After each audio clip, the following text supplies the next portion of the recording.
sleep.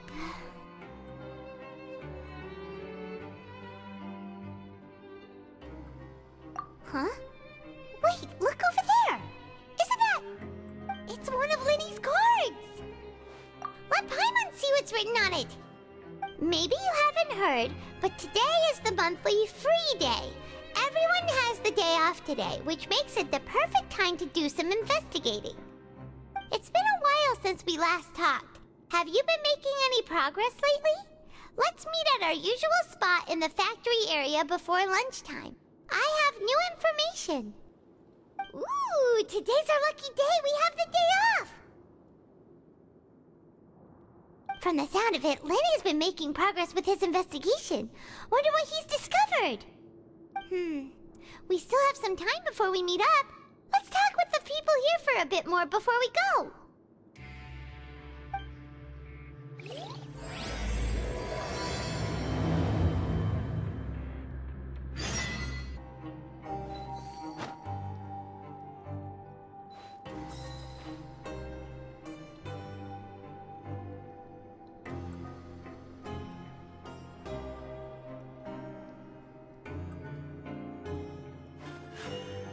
A blade embraces its duty, as a jeweler cherishes their gems.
There's a group of people over there.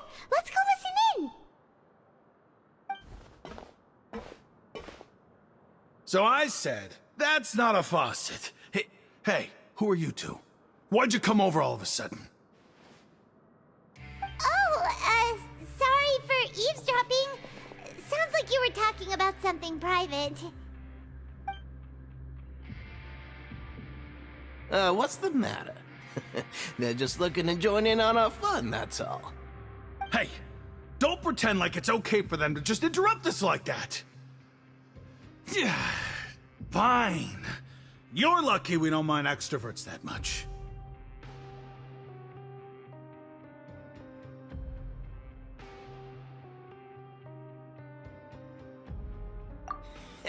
You hear that, Quisto? What nice!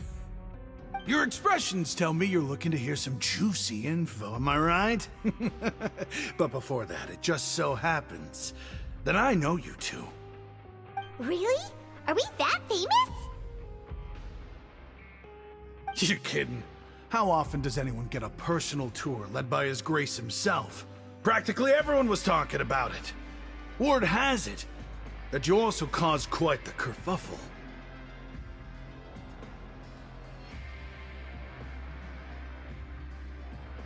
A little mistake, huh?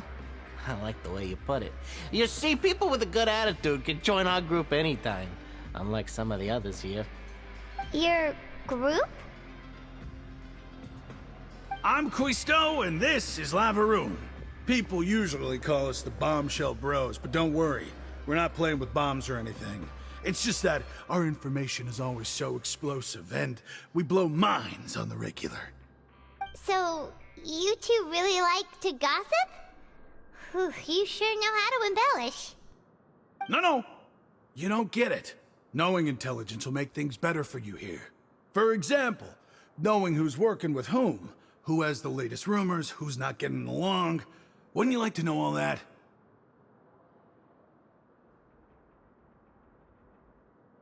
Whoa, all this info's worth something, you know?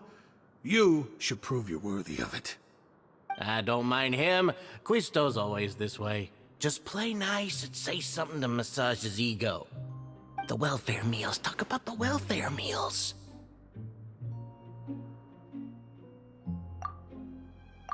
Right! That meal we had yesterday was super delicious. Paimon can still taste it whenever she closes her eyes. Is that so? To tell you the truth, I've been helping out with making those welfare meals. I've been working as a kitchen assistant for about a month and a half now. Oh, so you're the one who made those delicious steaks. Amazing. You could be a professional chef. You are correct. I am a true professional. In fact, I even went to culinary school. But enough about that. Since you like my cooking, I guess that means we share similar tastes. Listen carefully. This little bombshell will help you learn what's really going on here in the fortress.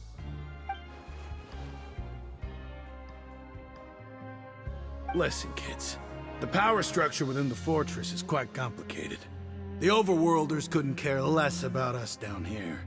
We're basically dogs to them. You've already met the one person here you should never cross, the Duke, Risley. He knows more than you think. And if he doesn't care about something, then he often doesn't bother dealing with it. Those who have the Duke's attention get all kinds of special perks. Even better treatment in the infirmary. I know who you mean. It's that Jurier character, right? I don't think there's anything useful about him at all. Why does he visit the infirmary practically every day? Is it normal for anyone to be going in and out of there so often? If you ask me, he's just faking it to get out of work. But did you know that Jurier was a talented researcher from the Fontaine Research Institute before he came here? There's no denying that. I don't care if he was a researcher that could turn dirt into Mora. Once you're in the fortress of Meripede, you're just another inmate like everybody else.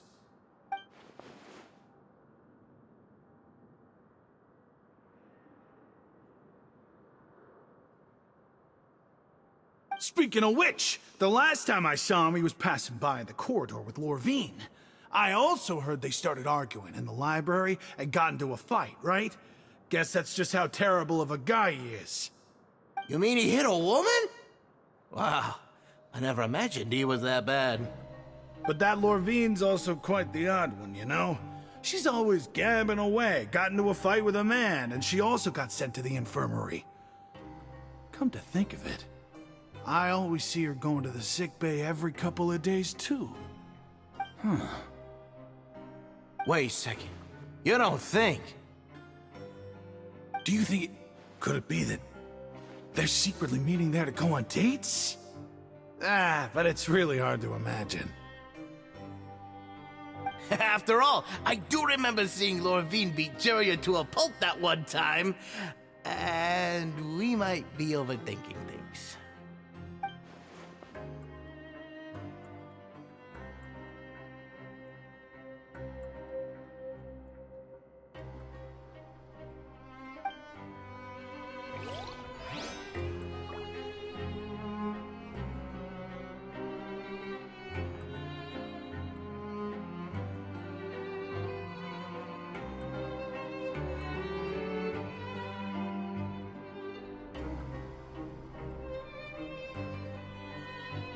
So this is a day in the life of the Traveler. I'm learning more about you all the time.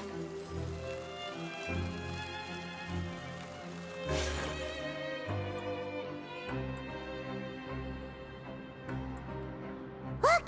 There are some people talking over there! Let's listen in on the conversation.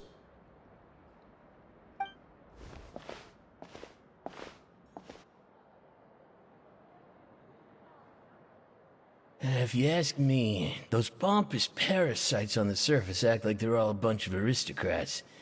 Do any of them give half a hoot about a bunch of dogs like us? Hey, speak for yourself, mate. I'm no dog. Oh, you think you're special or something? If you're here, then you're just a convict like the rest of us. I've heard that even if you're released after serving your sentence, going back to life on the surface ain't any better. Once a criminal, always a criminal. We're marked for life. I don't buy that. Hey, how cool would it be if the whole world was destroyed by a giant flood and everyone had to start over from nothing? What kind of filthy bilgewater are you spewing? I have family up there. You best shut your sewer hole with talk like that. Listen, things ain't so great on the surface, but who says that you have to leave? I've heard that you can still stay here and work even after you've served your sentence. Not bad if you ask me. Who wants to live in the ruddy overworld anyway? And what makes you think they want to hire someone like you? That's one of the great mysteries of the universe, how someone as useless as you is so confident. Whoa. Sounds like they're really unhappy about the overworld. Speaking of which, Paimon never heard anyone use the words overworld or underworld when we were living up there. Is it only something the inmates down here say? That's true.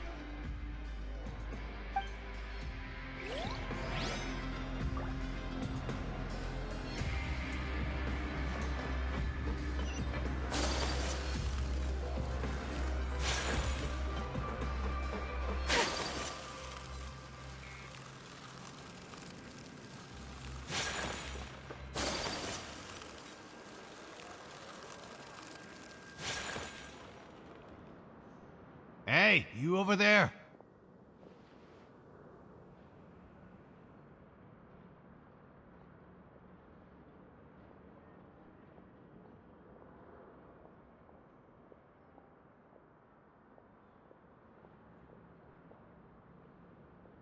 Yeah, you!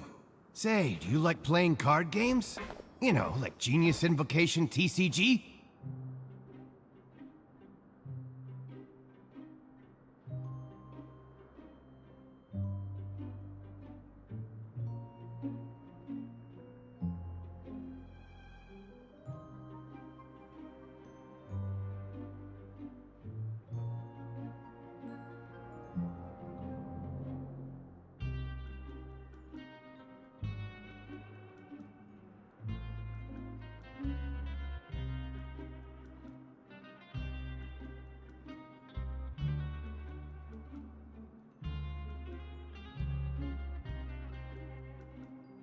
You TCG players are like mint in the wild, literally sprouting up everywhere. Hey, come on now. What's wrong with finding fellow invocation aficionados? Anyway, care to join me for a game? Alright. No pressure. But why would you be looking for people to play Genius Invocation in a place like this? Don't people usually come here to fight? Whether you're throwing down cards or throwing punches, it's all a competition, isn't it?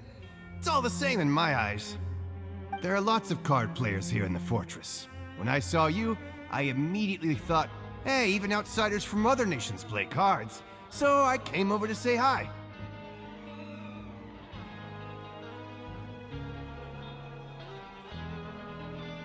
Sure. Great! Since you've been here longer than us, you need to flex your seniority a little bit, right? Maybe you could start by telling us newcomers some stories about this place. I thought you would have already heard everything by now. All right, then. Did you have anything specific in mind? Or do you want me to just pick a topic? Why don't you pick? We'll let you know if we've heard it already. All right. Have you heard any strange rumors since you've arrived?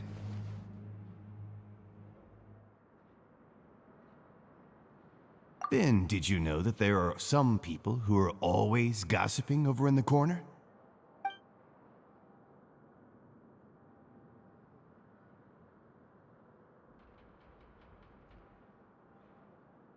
There are two guys who are always skulking around in the corners of corridors gossiping. The bigger guy is Quisto, and the skinny one is Lavaroon. People call them the Bombshell Bros. I never really found their gossip very mind-blowing, It's pretty much just the same stuff that I hear about when I'm at work every day. If you're interested, you can go talk with them. They tend to talk a lot of nonsense, but they aren't exactly bad. Good to know. Do you have anything else to tell us? Let me think. Sounds like you want to hear something a little more tantalizing. Oh, did you know that the Duke was also a convict in the fortress of Meripede before? Huh? Wait, are you serious? That's right. The Duke was an inmate just like you and me. Seems he was exiled here for committing some crime. Who knows how he ended up rising up to become the warden, though. To go from an ordinary inmate to becoming the manager of the whole place? I'm not gonna lie, I kinda respect that.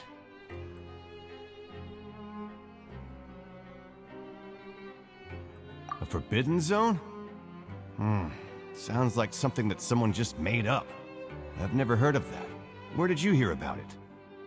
It's just a rumor we've been hearing, but no worries if you've never heard of it. Do you have anything else you can tell us? Anything else? Not that I can think of, but I'll be sure to tell you anything interesting I hear next time. You'll have to play a game of Genius Invocation with me first, though. Okay, we've talked to just about everyone, and it's about time for us to go meet Linny. According to the card he left us, we should go meet him in the production zone.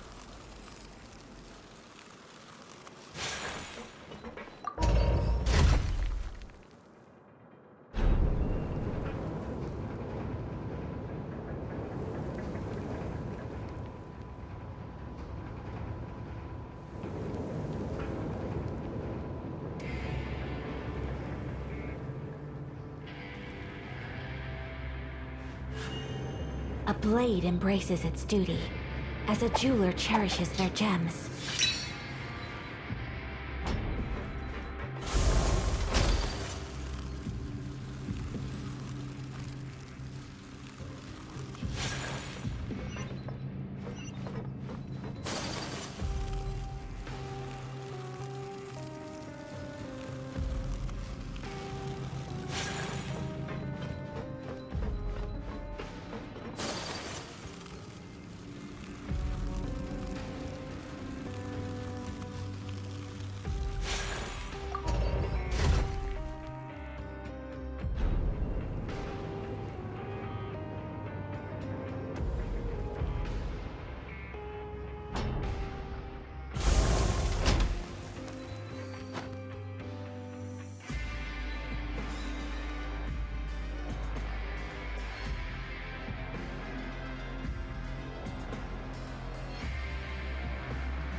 A blade is like a tea leaf.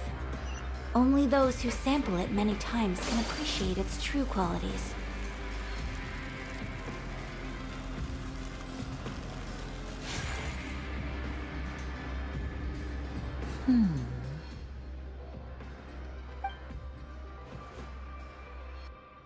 Huh?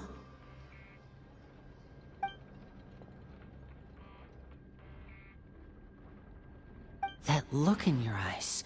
You found something? Hey, this is no time to be modest. Just tell him we found a boatload of information. Oh, as expected of the legendary duo, you have my full and undivided attention. Huh. I'd have never guessed that myself. The rumors swirling about this place are unreliable after all, and Master Child probably went missing because he found a way out. He is a harbinger after all. I suppose he's much more resourceful than I initially gave him credit for. Unfortunately, this isn't enough for our final report to Father. We need to find out Master Child's exact whereabouts. Father told me that even though Master Child said he was just coming to Fontaine for a vacation, he actually had some personal reasons. His agenda might be linked to his disappearance. His escape route is already flooded, so we'll have to task someone with professional diving skills to chase after him. Well, when you put it that way, it's obvious that only Fremine would be up to the task. Bingo! Is he around? He's working today. Coming here as a group would have attracted too much attention. I'll talk to him about it later. It's the least I can do. We're all in this together, so it's only fair for us to fulfill our end of the bargain. Honestly, I'm far more impressed by you guys managing to collect all this information right under Wriothesley's watchful eyes. Collecting information has always been our strong point. Now, let me think. To find out more information, Fremine will have to retrace Master Child's original route. And if he's to do that, he'll have to set out on the next pipe cleaning day at the earliest. That's 6 days from now. And after that, he'll probably take another 2 or 3 days to return. You can even estimate how long it'll take for him to get back? We've been working together for a long time. We know each other's capabilities like the backs of our hands. Traveler, what say you to meeting here 9 days from now? We'll be able to pick up Fremine while we're at it, too. Oh, and there's just one last thing we'd like your help with. Though we can just sit back and wait for Fremine's report on Master Child's whereabouts, we still need to make more progress on the investigation of the Forbidden Zone.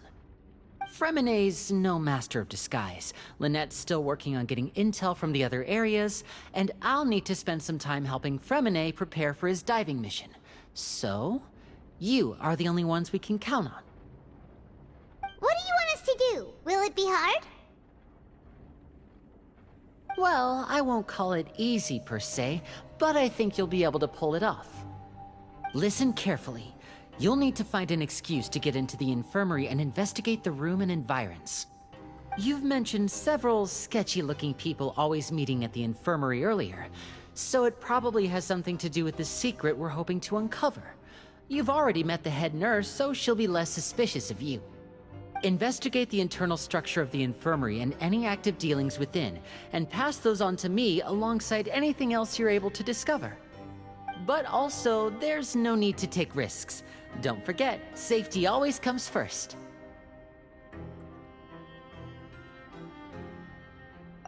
My apologies. I just started rambling out of habit. It was almost as if I was talking to my younger sister. But that's not a bad thing, right? All right, then we'll head out as soon as we finish our prep. Let's go our separate ways for now, then. Don't forget, we meet here again in 9 days. Stay safe.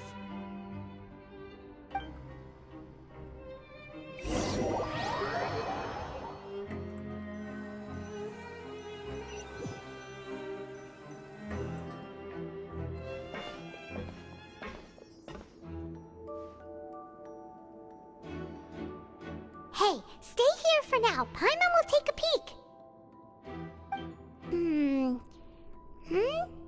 There seem to be several people inside.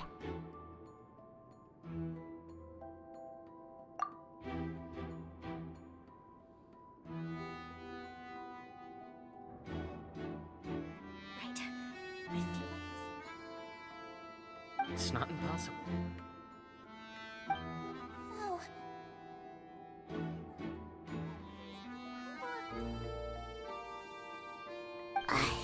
It's a bit hard to understand them from here, so why don't we just try to talk to them in person? Let's go as soon as you're ready.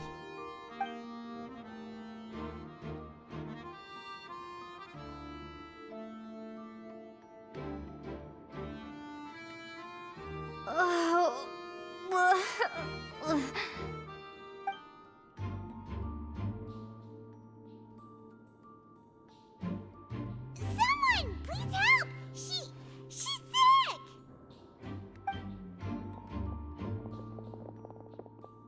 Whoa, are you okay? Oh my! What's wrong, little one? There's no need to panic. Take a deep breath before you begin. The traveler started complaining of a stomachache, and then nausea, and then collapsed onto the ground. Paimon doesn't know what to do. Freezing limbs, twitching fingers, and pale complexion.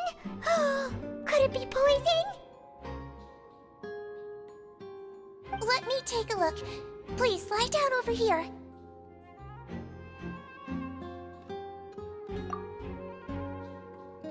Don't worry, I'll get you to the bed safely. Here, hold on to my shoulder and walk slowly.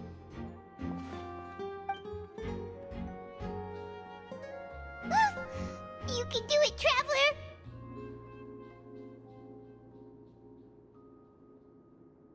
Don't apologize. You're sick after all.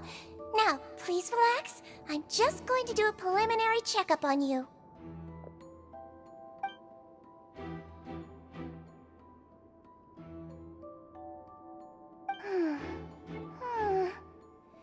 I see now. My checkup has confirmed that she's not in any mortal danger. That's our worst fear out of the way. Eh? Oh, that's good. But... I'll continue my diagnosis of the patient now. Please, relax and take a deep breath.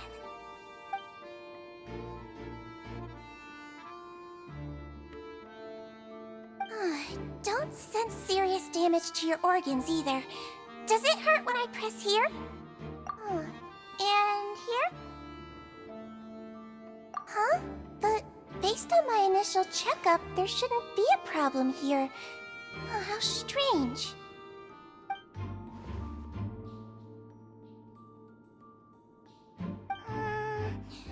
What about here? Does this hurt? Oh, I understand. So that's what it is.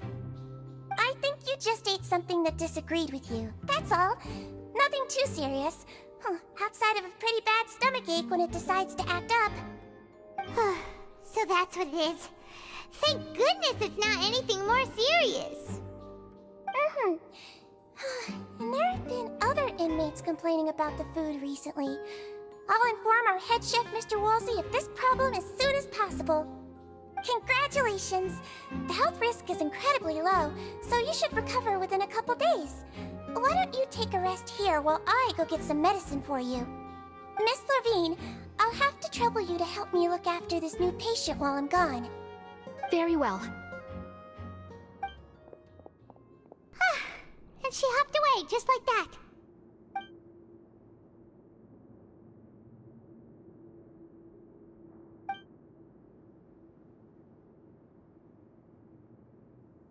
Hello. So how are you feeling now?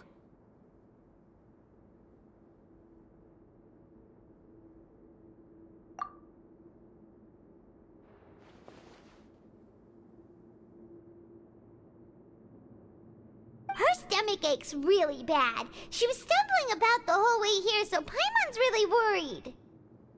If Miss Sejuin says it's not a serious problem, then there's no need to worry. She's the best medic we've got down here. But it also looks like she's the only medic you've got down here. Well, that's true. What do you mean, that's true? That's really misrepresenting the situation. Of course I can't speak for the whole fortress, but it's not like everyone imprisoned here is useless, you know? Though they may have committed crimes and gotten locked up here as a result, they still know a thing or two about medicine, and they help Miss Sejuin take care of the sick and injured. Yeah, you're right. But did you have to lecture me about it in front of another patient? Aren't you a patient too? Where did all your energy come from? That's correct. Sorry, I got a bit ahead of myself. Are you two also sick? We've been sick a while. I come back every once in a while for checkups, and to pick up the medicines Miss Sejuin prescribes for us. That's just the nature of chronic illnesses. As for her... you could say she fancies herself as Miss Sejuin's capable helper because she learned a bit of medical knowledge ages ago. Please watch your mouth, Mr. Jurier. Don't forget that you are the primary reason I have frequent heart palpitations. Hey, don't start arguing now! Please, keep it civil at least!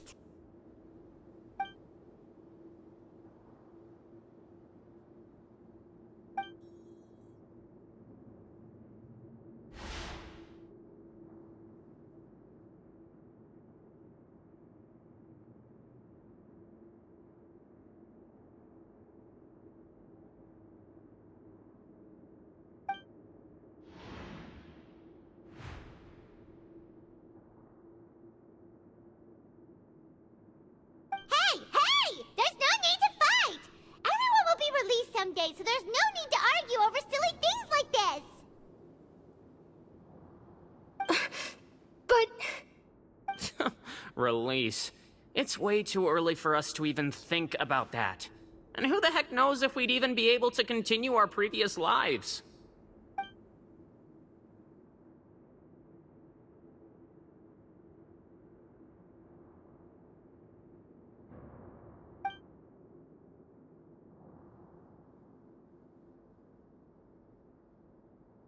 Please allow me to end this boring and useless conversation. Oh, and Mr. Jurier, I don't want to see your face here again anytime soon. And same to you, Miss Lorvine. Anyway, that was more than enough rest for me, so I'm going to get out of this excessively noisy place. See you later, everyone. He just slowly walked off like that? That's just what he's like. I'm sorry you had to see all of that. I'm Lorvine, and that's... Well, his name is Jurier, but I hope you'll never have cause to remember his name. You really can't stand him, huh? I mean, can you blame me? Who would like someone who's as arrogant and obsessed with weird research topics as he is? But there's no need to keep dwelling on him. I'll accompany you two for a while. Miss Zishwin should be back soon, and I'm sure you'll feel better as soon as you've had some of her medicine.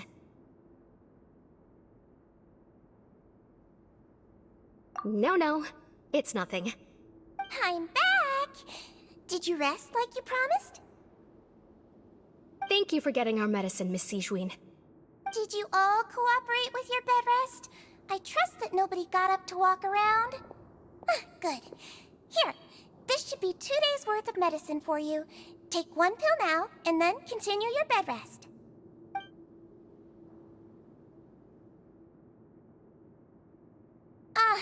Miss Lorvine, I left in a bit of a hurry just now.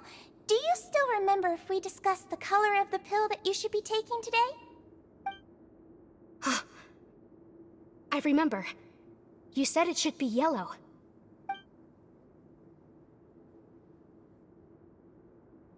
Yellow, huh? I understand.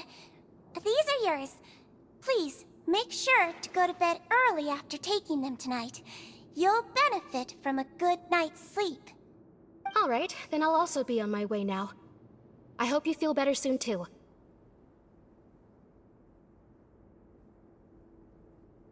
See ya! I'm going to fill out your medical record now. You're widely known as the Traveler, right? I just want to double-check a few details, if that's all right with you. Those two made quite the commotion just now, so why don't we let the Traveler rest? Paimon can answer the questions instead. So her primary symptoms are abdominal pain, with secondary symptoms of nausea.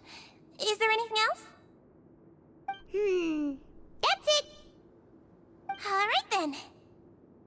Is there anything we should know besides to take the meds?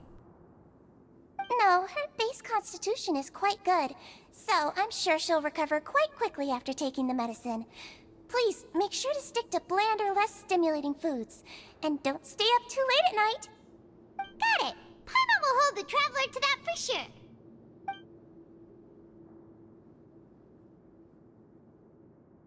Oh, you're going to take a nap already?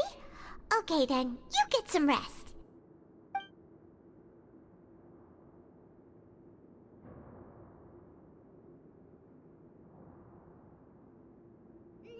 We've been to lots of places together. She may look a bit under the weather now, but she's actually super strong. So you're the best of companions. Well, don't worry, she'll recover soon.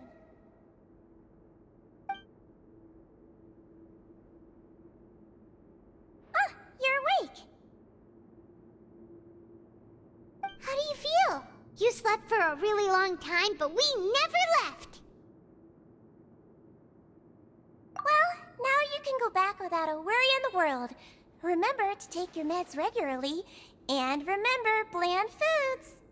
Thank you, Miss Zishwin.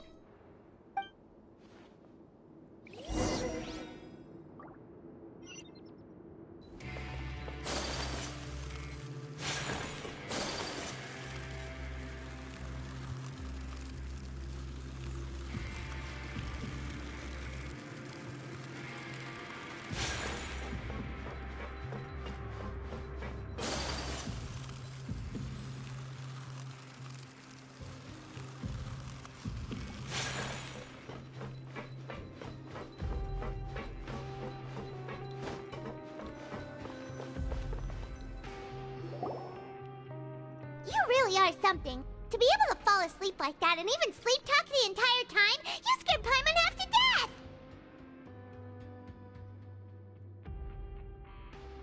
No, but you kept mumbling things along the lines of, Pyron, go take my grilled fish and put down the Adeptus Temptation now! Paimon talked with Sigewinne the entire time you were asleep. She seems like she's just a sincere nurse, and Paimon didn't notice anything unusual in the room. Are you sure we're not going off track with the infirmary?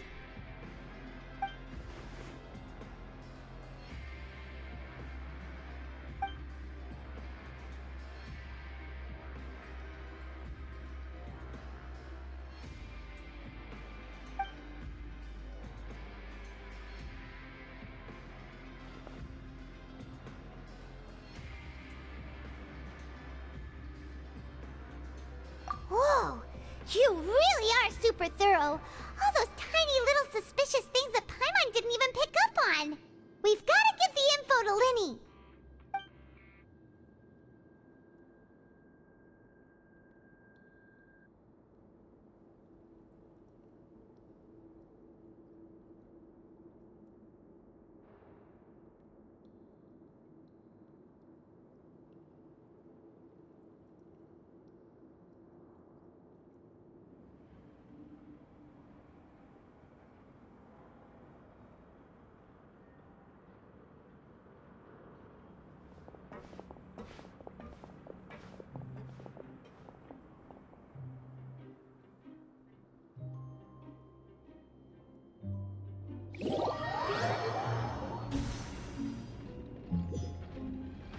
Today's the day! Let's go meet up with Linny!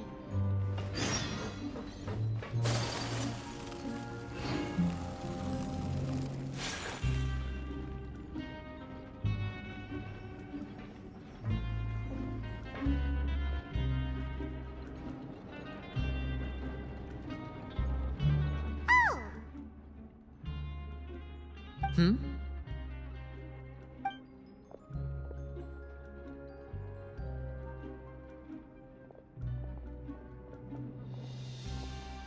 Did you two run into any trouble over the past few days? No, we just worked our shifts according to the schedule. Nothing weird happened. That's good. That means you didn't raise any suspicions when you infiltrated the infirmary. We've taken a look at the slip you've sent. Fremine successfully left the grounds via the pipes 2 days ago, and as of last night, Lynette has also infiltrated the infirmary after faking an illness. Wait, why is she getting involved as well? You already went above and beyond when you scoped out the infirmary. To put it more bluntly, even if we were to view that as something you did in exchange for Fremine's help, you've already done more than enough. Infiltrating a guarded stronghold is a different kind of job from a one-off investigation.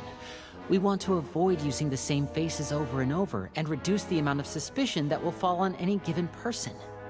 Lynette also felt like you have already taken the first step for us, so she should be the one to finish the job. So that's what Lynette thinks. Oh, Paimon hopes everything's going well for her.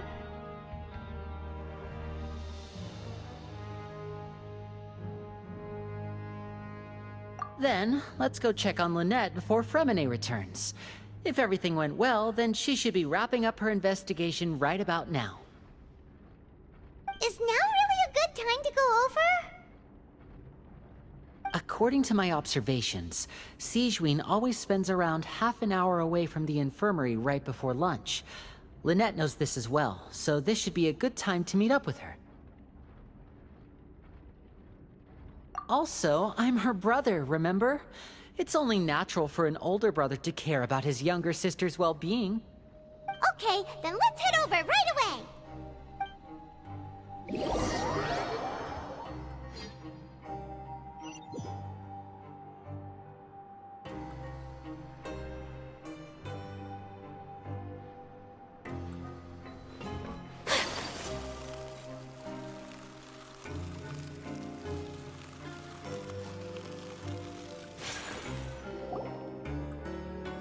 Lynette should be here right now.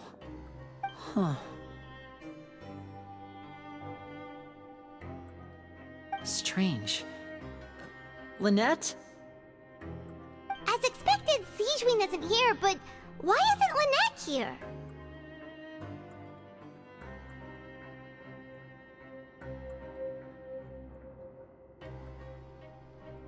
No, Lynette rarely deviates from the plan. We agreed that if she were to make changes on the fly, she'd find a way to let me know. Unless... Let's see if there are any clues around here. We can look while we wait for her. Who knows? Maybe she'll be back soon. Okay.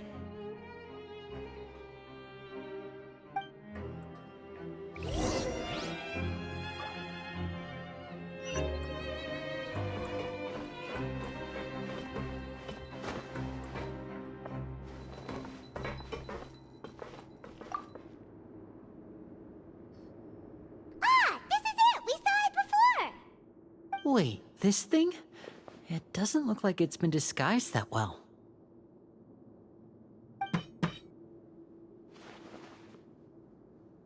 The space behind it is empty.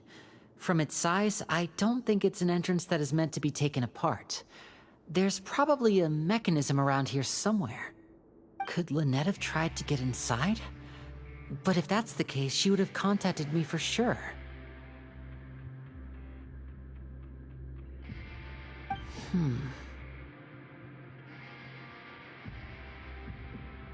Let's look around here for some more clues. Don't panic, just take another look.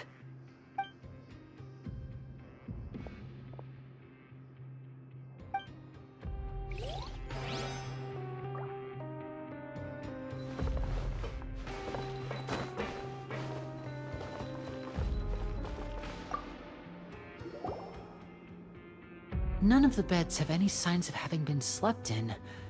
Except that one over there. That's the one Lynette must have used, right? You said she was pretending to be sick. She would have said her migraine was having a particularly bad flare-up, which means either the head nurse didn't return the entire time from when Lynette laid down up until she left the bed, or the nurse intentionally left it this way.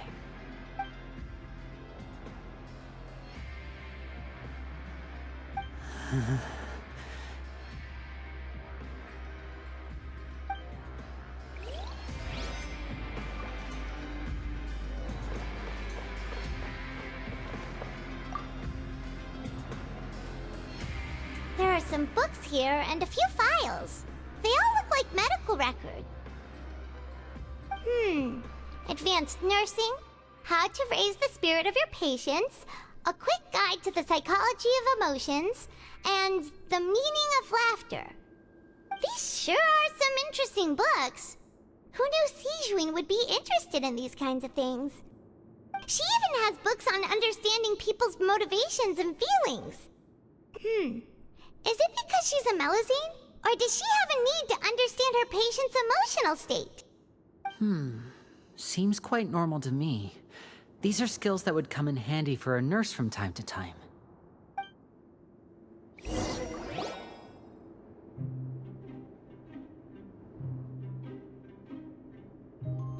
you guys, there's a slip of paper over here! A slip of paper? It's right over here, and there's a bunch written on it too. It reads, out of respect for your usual practices, I'll use a piece of paper or card as the medium to pass on my message. You may consider this as me giving you my best regards. This is... Is that all? The back. This is... Show me! Now! That look on your face. Paimon's reading it now. Would you care to guess where Miss Lynette of the Fatui could be right now? No. Could she have... Is she already... Writhsley. Did he deliberately leave the infirmary unguarded to use it as bait? Wait, you mean he was aware of our goals from the very beginning? But why? We didn't run into any trouble last time, and he also never reached out to us since! Yes, that is a crucial question. Wriothesley, he doesn't do anything without a clear goal or reason. So this means he had no concerns about your activities from the very beginning. You're not from the same camp as us. You were sent down here by Neuvillette, so you have no conflict of interest with Wriothesley. We're a completely different story, though.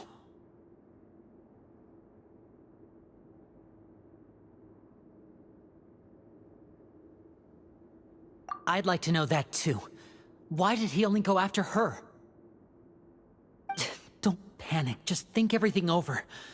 I have to stay calm. This is not like what happened last time. The situation's different now.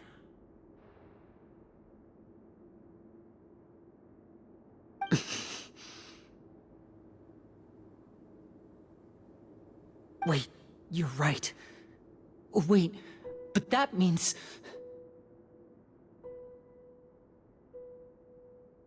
The fact that Fremine was able to leave the grounds... Could Wriothesley have let him go as well?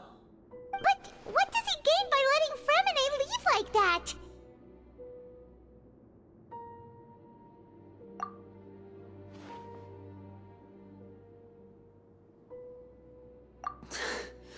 So he's challenging me and trying to provoke me, I'm sure of it.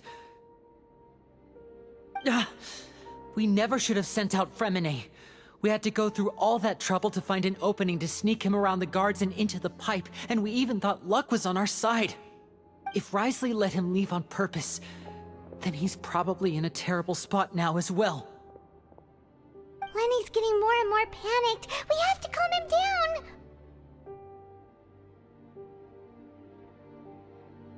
Don't be like this, Lenny. Fremine wouldn't have left if we hadn't told you about Child. That was our fault. No. I'm the leader of this operation, and I'm the one responsible for this team. I was the one who failed to protect them. I'll go talk to Wriothesley. Hey, don't be reckless! Traveler, please, talk some sense into him! I simply cannot allow Lynette to be abducted again. I have to go. I'll find a way to get them back!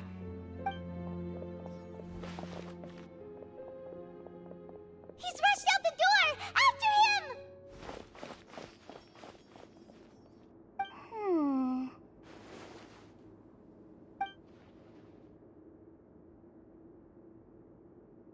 Right. I feel like we still have some room to make changes on these details.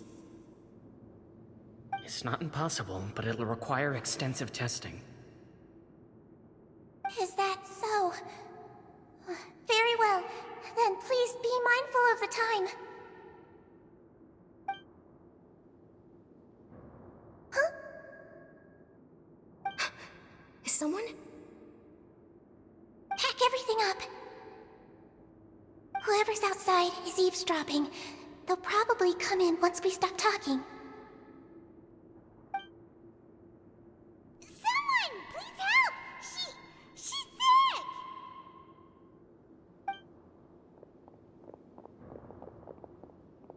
Whoa, are you okay? These two. As expected, they've already found this place. Oh, they are quite sharp. What a delightful turn of events. I like smart people, but I also like playing dumb.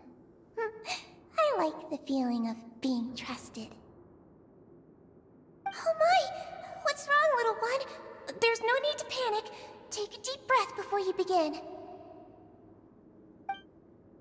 Being able to read human expressions is quite the useful skill. Lenny! Wait! It's no use. We have to catch up to him. He's already out of sight. How is he so fast? Let's go head him off at Wriothesley's office.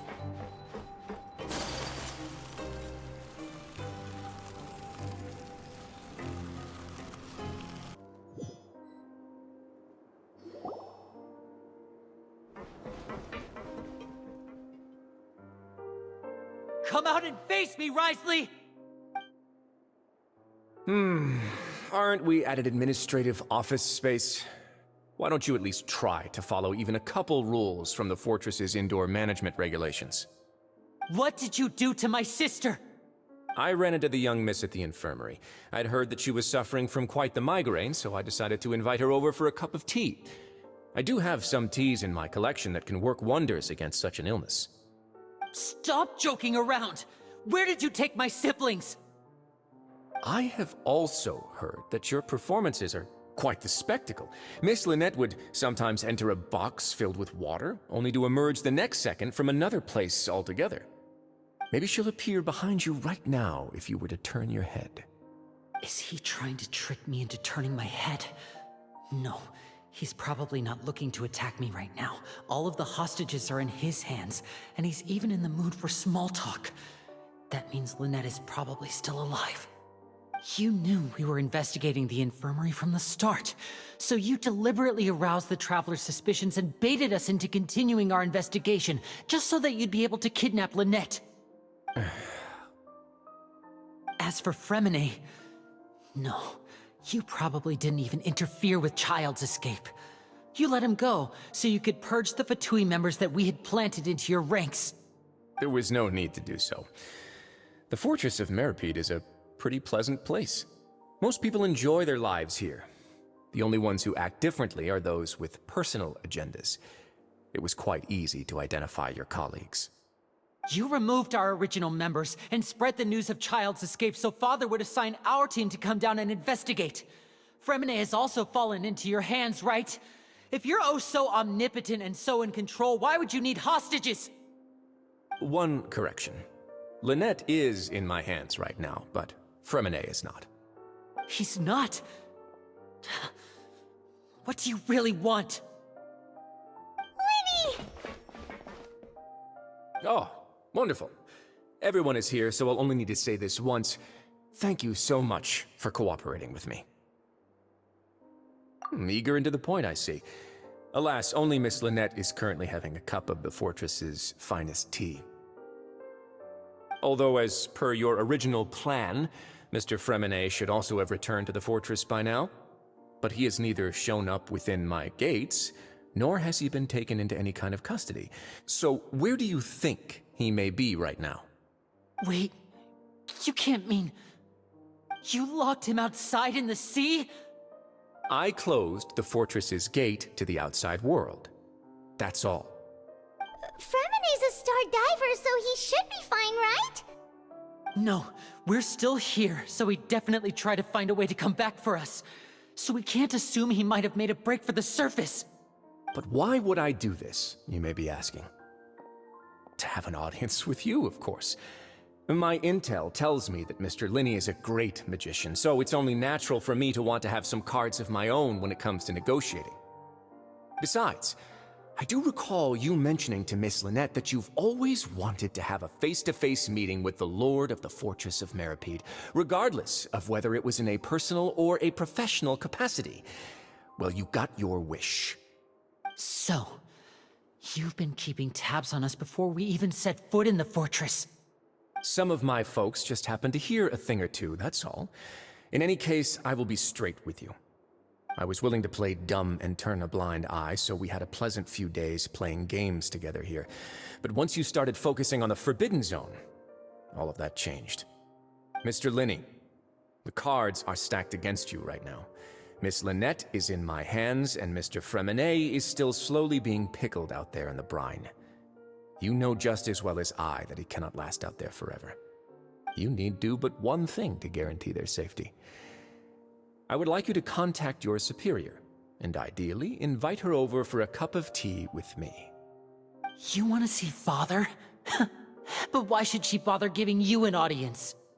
Well, if she cares for the well-being of her dearest children, she should have plenty of motivation to join me for a parents' evening. I've heard that the bonds between the members of the House of the Hearth are like the bonds of family. I don't see why she would refuse. Why did you think Father sent us to handle the Fortress of Meripede? This place is basically a no-man's land.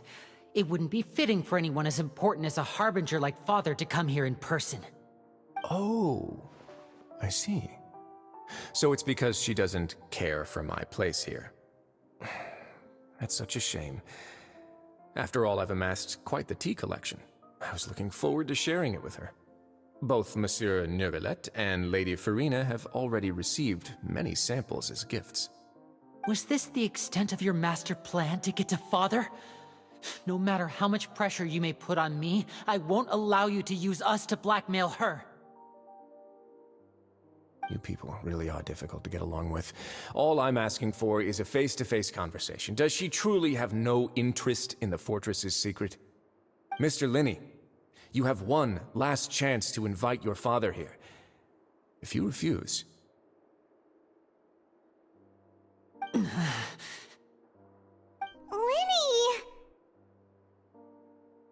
Instead of asking why I'm doing this, why don't you try to see things from my perspective for a second? From the very beginning, the Fatui has been actively infiltrating my fortress. I gave you a warning by cutting off the first few operatives I found, but that only caused you to double down. Had you given up on the fortress then and there, I'd have no reason to want to talk. Mr. Fremenet left the fortress on his own, and Miss Lynette tried to pry out my secrets right in front of me. No matter how you look at it, the responsibility for this falls on you. I shouldn't ask Father to do anything because of us. 6, 5... Wait, 2, 1. Time's up. It really is a shame, Mr. Linney. Risley! Negotiations have broken down. Please leave, ladies and gentlemen. It's time for my afternoon tea. Yeah,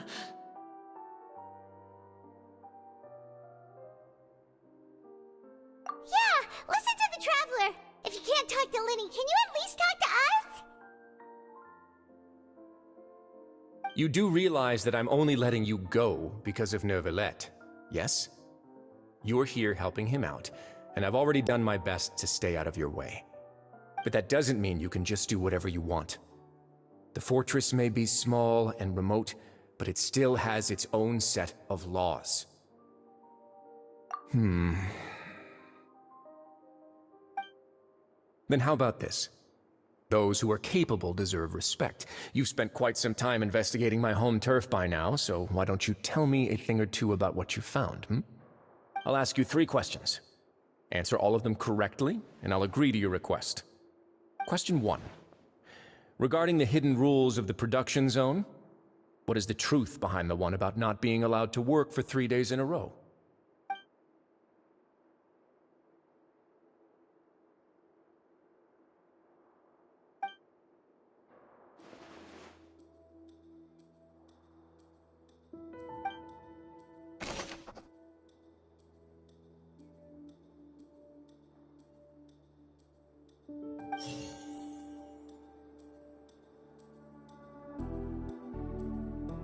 I've been told that the infirmary is always empty for the half hour just before lunch.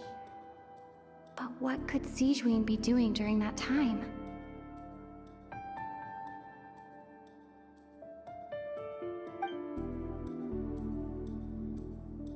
The Fanta promoter has been struggling because he doesn't recognize the real value of coupons. Meanwhile, the Duke believes that only idiots who don't understand the value of coupons would spend them on Fanta. I've been told that the infirmary...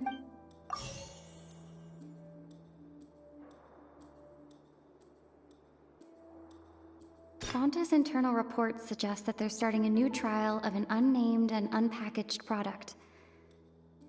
But the product has to undergo a trial because even Fanta's own employees have a lot of reservations about it.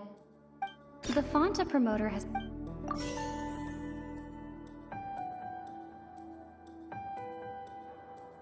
Fanta's internal reports...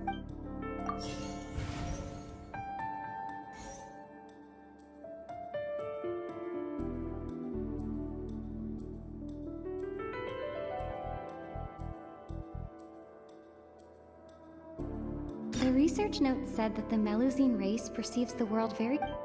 According to Collins, the Pancration tournament only took place because the Fanta company sponsored it. We often see Miss Sijuin observing the prisoners at... I've been told that the infirmary...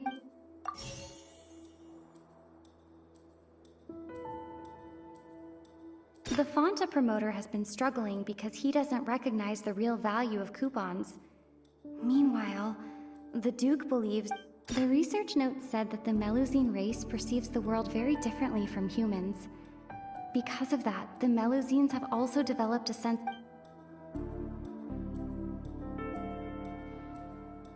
The Fanta promoter has been...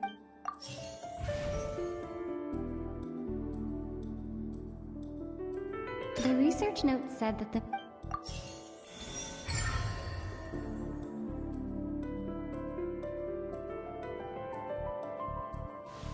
So that's what's going on. Paimon understands it now. Who would have guessed? The hidden rule of the production zone. People are not supposed to work 3 days in a row, and if they do, they'll get strange meat in their welfare meal.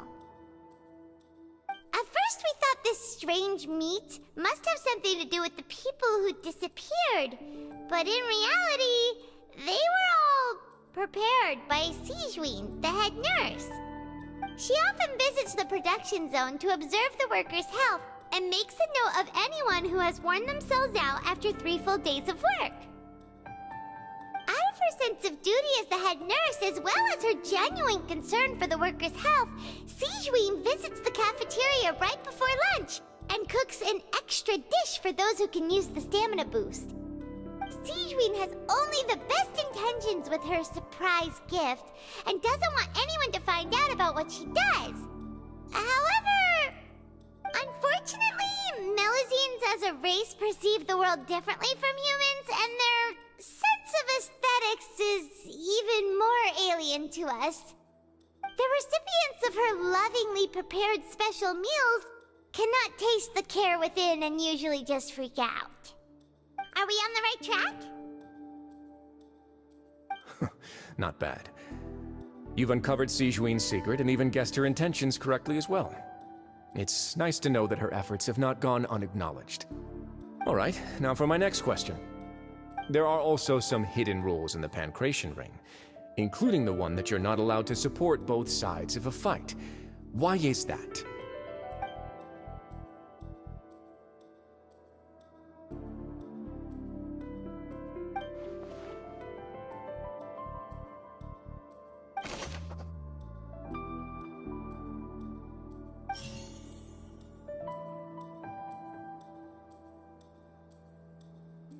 The Fanta promoter has been struggling because he doesn't recognize the real value of coupons.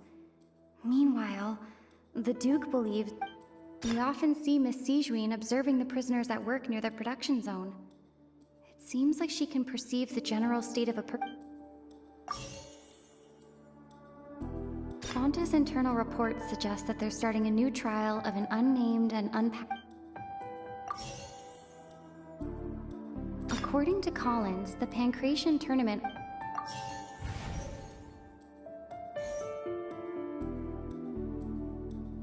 The Fanta promoter has been struggling...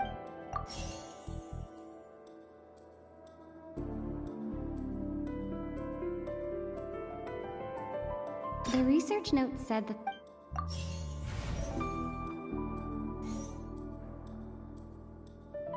I've been told that the The Fanta promoter has been struck...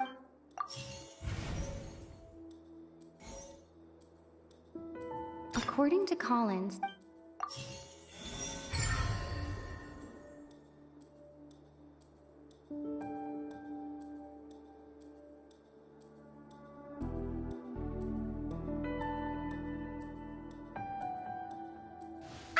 Paimon gets this rule too now, so there really was nothing to be afraid of. That hidden rule of the Pancration Ring is about how, people are not supposed to bet on both boxers at the same time. And if they do, they'll receive a package containing a strange, blood-colored liquid. People can scan because they've subconsciously begun to associate it with the missing boxer. But really, it's just a bottle of the latest yet-to-be-named and packaged new Fanta trial product.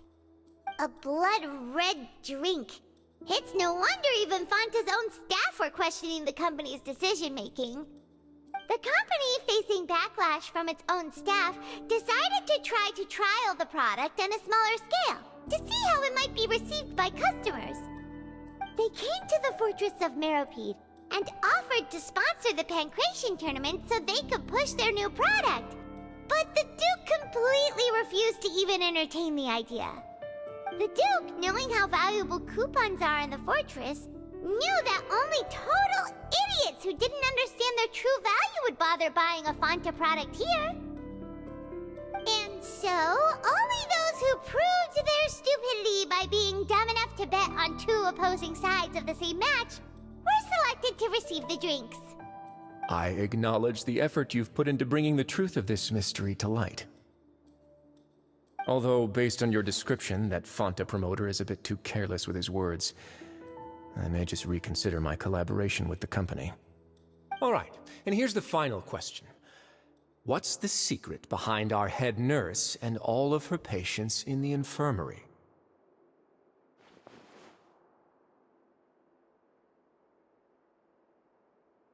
Stop your cruel and pointless games, Risley! You know that we haven't finished our investigation, so there's no way we can answer the last question. The thought of spare... You'll pay for this! Ah! Lenny, are you alright? Oh, close one. I owe you, Sigewinne. That was a fantastic shot. It was nothing, Your Grace. Sigewinne? Though this gun may look like a toy, it's actually fully functional, as I just demonstrated. Sigewinne... Not at all.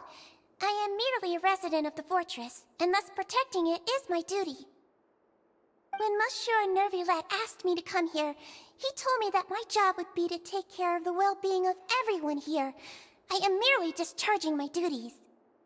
But if you mean what you just said, then isn't Lenny someone you should be looking after as well? Isn't he a resident here just like the rest of us? But I really am just doing what Monsieur Neuvillette told me to do. Everything I did, I've done to protect them. Had I not, they would be in far more dire straits right now. His Grace knows it too, right? Your Grace? Mind proving my innocence to them?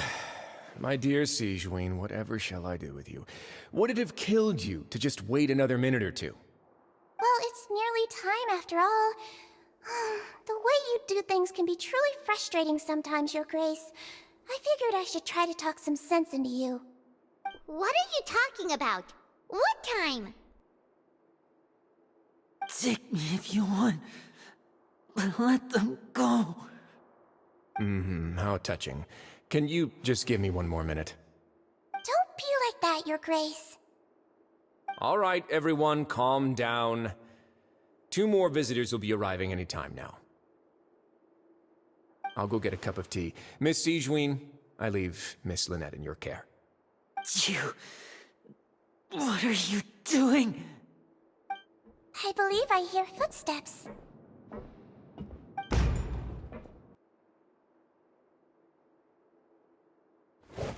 Some space, please. Ah, Miss Clarande. My door. Fremine... Fremine... What's going on?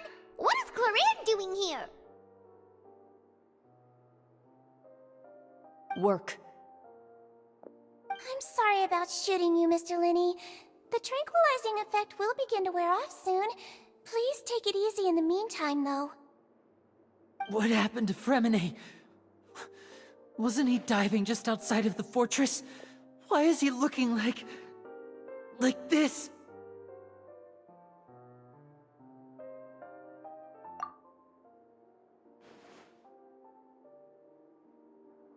A flushed face, an accelerated pulse. He must have consumed primordial seawater. What did you say? Please, make some space. I'll need to give Mr. Fremine a more thorough checkup. Your Grace, I'll leave the rest to you. I'll talk to Clorand while you get Fremine to where he needs to be. Everything else can wait.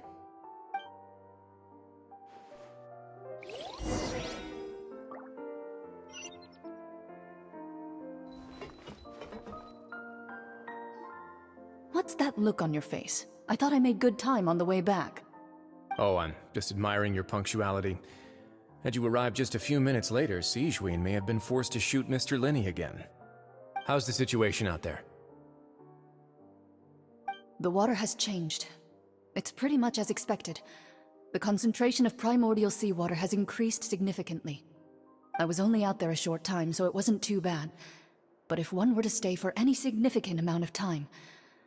well, you can see how that boy's doing. Where was he when you found him? The abandoned zone at the end of the pipes. A good distance into the water. Closer than I thought. He must have recognized it early on and tried desperately to swim back. Locking the door was necessary. I don't think we could have saved two. Well, I did try to convince him that I had my reasons. Never seems to work, though. It would probably work on Neuvillette. He has a knack for picking out who had good intentions, even when the outcomes were all terrible. It's a bad sign if you're having to plead your case to Neuvillette. Want some tea? Not particularly. If you want to drink some that badly, just say so. Fine, I'd like to get some tea. Want me to get you a cup too, since I've already made it? Might as well then, I suppose. Actually, do you have a towel? I would like to dry my hair.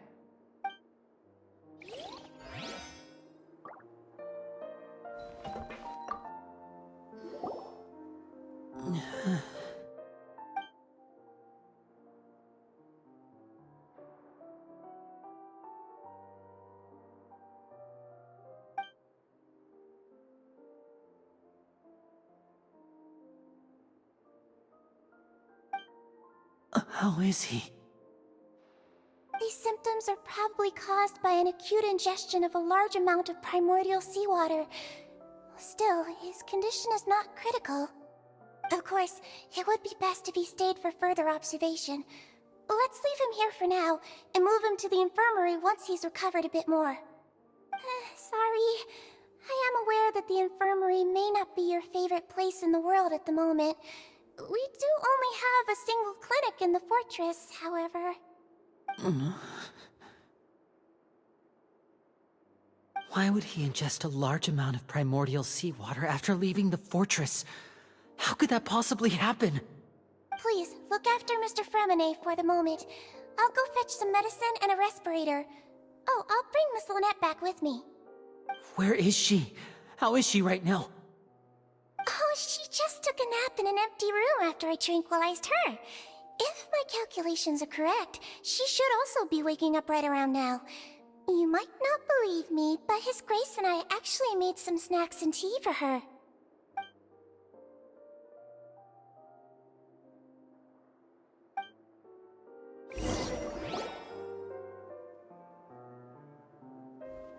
Linny, are you okay?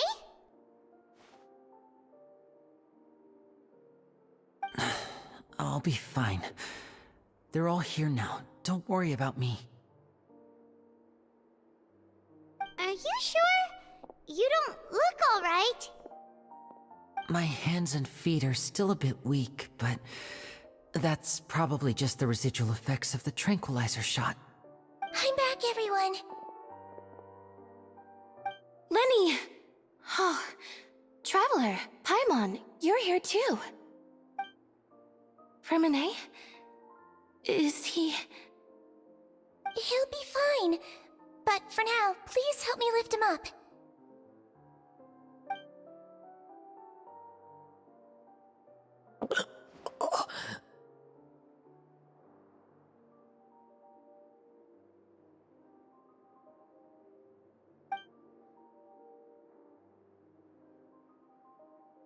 His breathing's beginning to slow down. Give me a hand and help me get him to the infirmary. Yeah, I'll take him from this side. Lynette, together? On it. Traveler, you seem pretty worried about him. Want to come with us?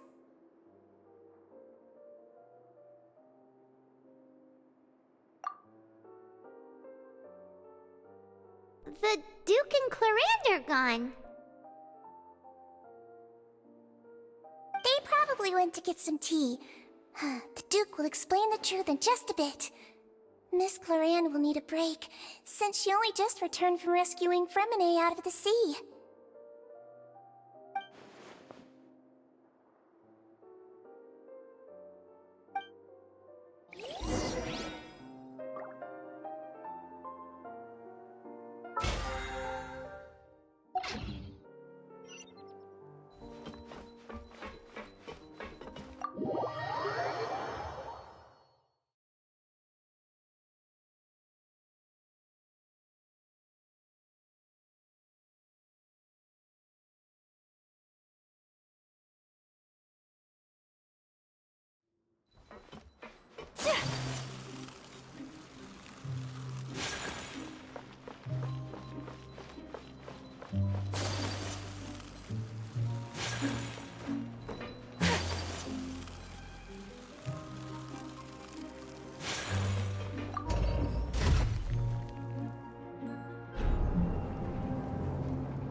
He's awake. Fremine, how do you feel? Lynette. We're all here. Where am I? The infirmary, at the Fortress of Meripede, Mr. Fremine, and you are no longer in any danger. How do you feel? Don't push yourself if you're not feeling up to it. Traveler. Paimon. It's been so long. The sea. There's something wrong with the seawater. Shh, it's okay. We can talk about it after you've recovered. No, listen to me. This is really serious. There's primordial seawater mixed into the regular seawater. I don't know why it's there, but no one should touch it.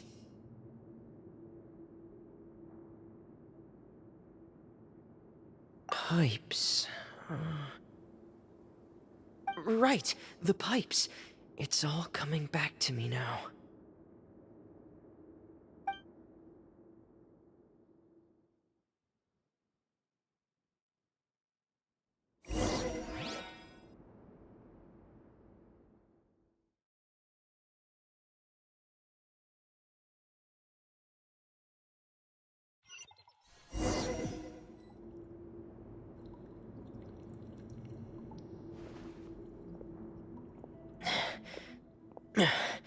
I'm in. Seems like this pipe hasn't been used in a long time. It looks abandoned.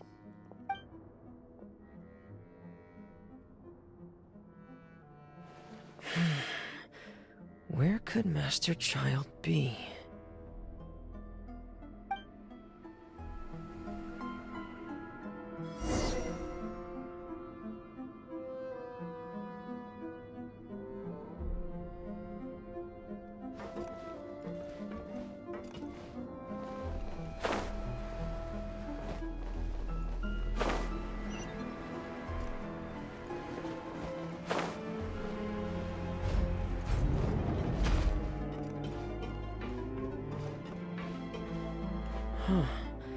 This mechanism looks like it's been tampered with. Could he have done it?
This is where the water starts.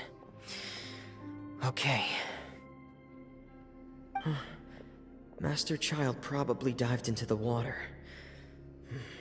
I'll go take a look as well.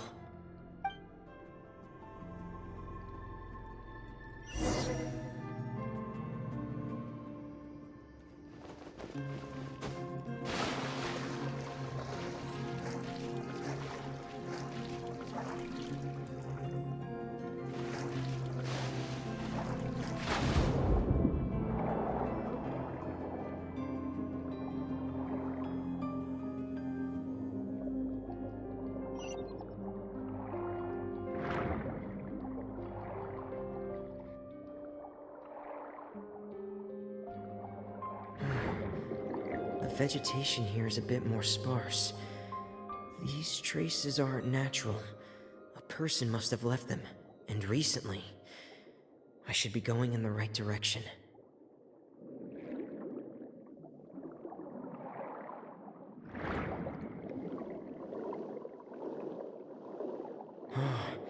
There are traces here too. I need to keep going. The traces are gone, but I don't see where he could have gone from here. Wait, what the?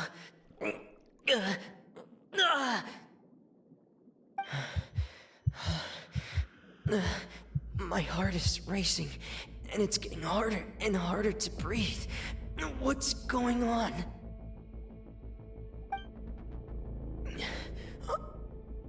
No good. I have to get back.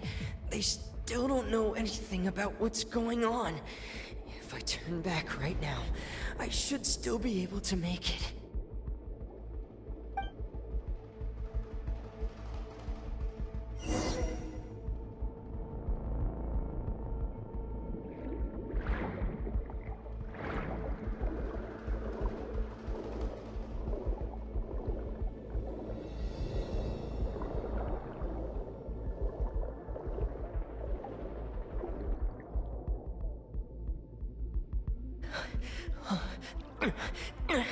I can't die here.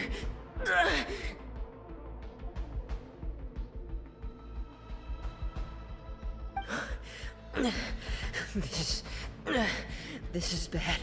I'm feeling worse and worse, and I'm still underwater.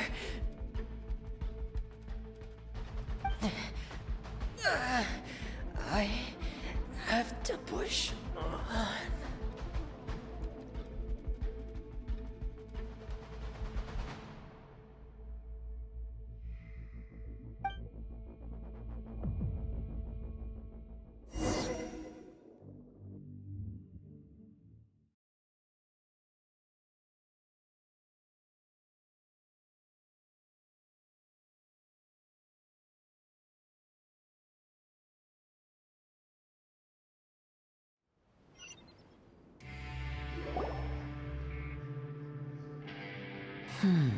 So, in other words, the trail you were following vanished, and you had no idea where Master Child could have gone.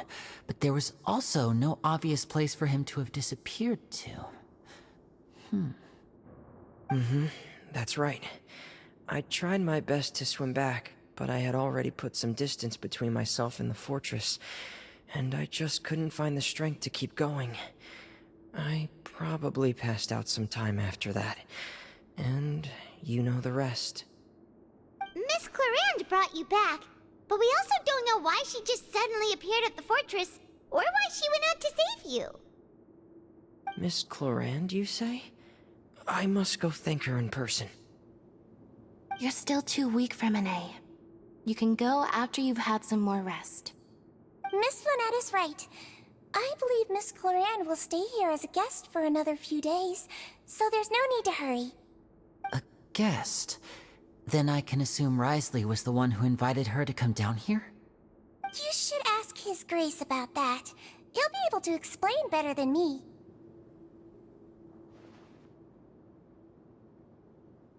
Yeah, it's about time he actually told us what's going on. Wanna come with us, Lenny? No, please go on without me. I don't want to leave just yet. Lenny. The logical part of my brain is aware that we're safe right now, but I still can't bring myself to leave. Both of you are just in danger. Understood. Then let's just sit together for a while. In that case, I'll leave the infirmary to you. The Traveler and I are going to head out for now. As long as you stay in here, I don't think you'll be disturbed. Thank you.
Excuse me! I take it Mr. Fremonet's condition has stabilized? Of course! I wouldn't have left the infirmary otherwise. I've been expecting those two, but might I inquire as to the purpose of your visit, Miss Sidgeween? I wanted to check up on Miss Clarand. How are you feeling? Mostly fine, I think. If you don't mind, I'd like to perform another quick physical exam. It'll just take a few minutes. All right. Thank you for looking out for me. I'll take my leave for now, then. Well, want to explain yourself, Risley? Of course, but I'm not partial to the word choice of explain. How about enlighten?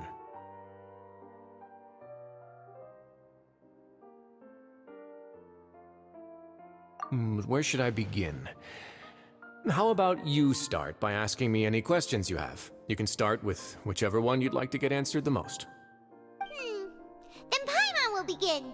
Did you know about Lenny's goals from the very beginning? No. I just knew they were Fatui operatives sent to the fortress by the Knave. As for their specific goals, I only figured those out as you made progress on your investigation. You managed to monitor and stay ahead of them even though you didn't know what they were trying to do? They came here with ulterior motives. I'm quite adept at discerning what that kind of behavior signals. Initially, I thought their goal was just to investigate Child's disappearance. Linny suggested that I had deliberately let him escape, but in truth, I didn't really do anything special to help or hinder him while he was here. Everything he did, from finding helpers to leaving this place, he did on his own. Of course, it's inevitable that the Knave would make a big deal out of her fellow Harbinger's unexplained disappearance. I'm also quite curious about where that Harbinger went, so I figured I might as well let the Fatui do their own investigative work. All I care about is the answer. So you were hoping Linny's group would just do your work for you! You make it sound like that's a bad thing. Unfortunately, things didn't go as planned. I assume that Fremine has told you already, the ratio of primordial seawater around the fortress of Meripede is on the rise. The Forbidden Zone has always been Linny's target, and you got roped into that investigation after running into him. I began to intervene out of concern for your safety, and also to prevent the fortress from becoming entangled in more irksome matters. Are the rumors true? That you're also a former criminal? Now, why would you put it like that? Isn't staying here all day and serving as the manager of the fortress a kind of sentence unto itself? Another form of prison? I just happen to have some support from the rest of the inmates, that's all. Oh, right! Paimon wanted to ask, who invited Clorant down here? Me, of course. I paid her good mora to come down to the fortress for some field work. As a champion duelist, Miss Clorant could be considered to be an independent party. I needed to find an exceptionally capable person to help me get through the impending crisis. And saving Fremine was part of that crisis? You can think of it like that, yes. Credit where credit is due, that boy is quite adept at diving. Had conditions not been as hostile as they were, he probably would have found the missing Harbinger already.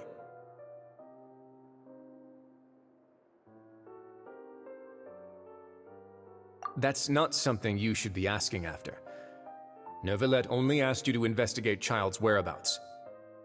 All I need to prove to you is that the Forbidden Zone had nothing to do with the Harbinger's disappearance. That should be clear now that you've spoken to Fremine. But we've already uncovered that there's something wrong with the infirmary, and we've answered a bunch of questions that you threw at us. Isn't it about time that you answer our last question in return? You make a compelling case. Do you really want to know the answer that badly? Yeah, Paimon really wants to know! Even if the truth may not be pleasant? Follow me.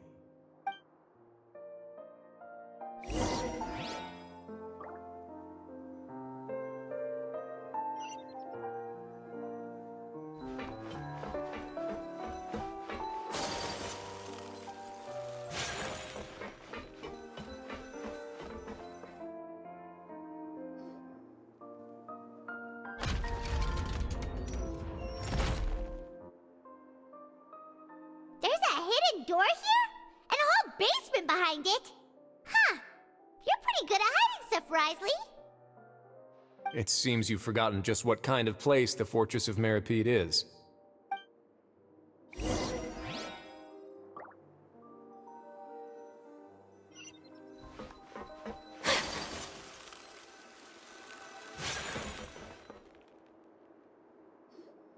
Stand on the central plate. Wait, is there a secret mechanism or... Whoa!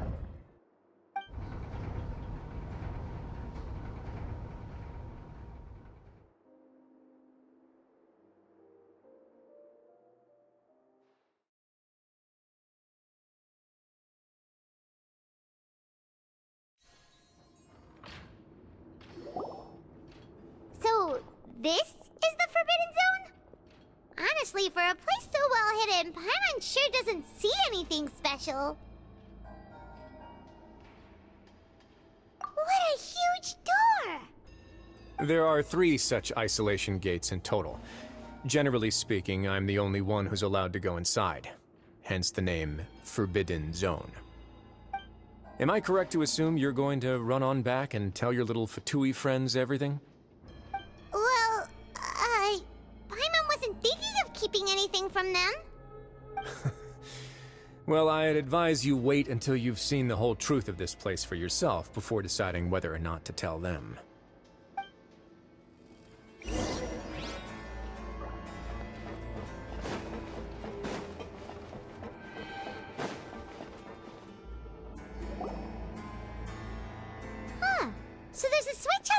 inside. Stand back.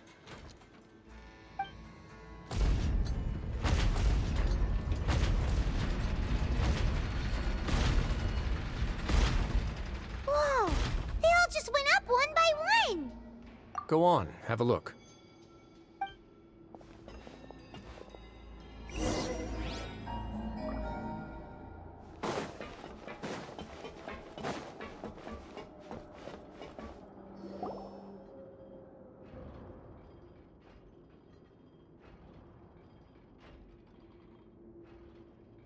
I've been interested in what lies beyond that gate ever since I assumed leadership of the Fortress of Meripede. Of course, it would be unwise to recklessly open it, but it'd also be risky and negligent to simply ignore any potential danger that could be behind it. The readings on that dashboard have not budged since the day when I first laid eyes on this place. But over the past year, the needle has crept upwards from its original position, likely because some parameter it's been tracking has changed, if only infinitesimally. Normally, I would have ignored it, but I happened to have some free time when I noticed it, so I investigated. Any guesses what the reading could be tracking? Very reasonable guesses. I've considered both of those as well. Unfortunately, our dashboard is tracking something less ordinary. The temperature should vary with weather and climate changes, so for something that rarely shifts, the water pressure is more likely. We ran a few tests to increase the pressure from the outside, but the readings didn't change at all. Later on, a few more possibilities occurred to me, such as a potential connection with the primordial sea. I began to make a few preparations based on that hypothesis. Over the past few days, the needle has moved again.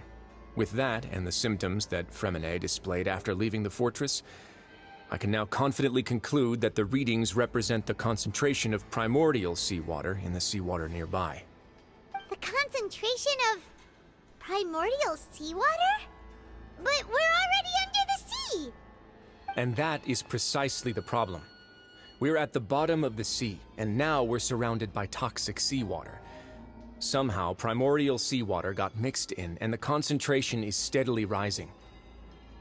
Yes, that's very likely. But forget about the two of us! Not even Neuvillette knows where the primordial sea could be, much less where we could find and plug a leak. Oh. Oh! Seems like you've figured it out. I believe the primordial sea lies directly beneath this sluice gate. For some reason, the primordial seawater levels have risen significantly, and it's now very close to us.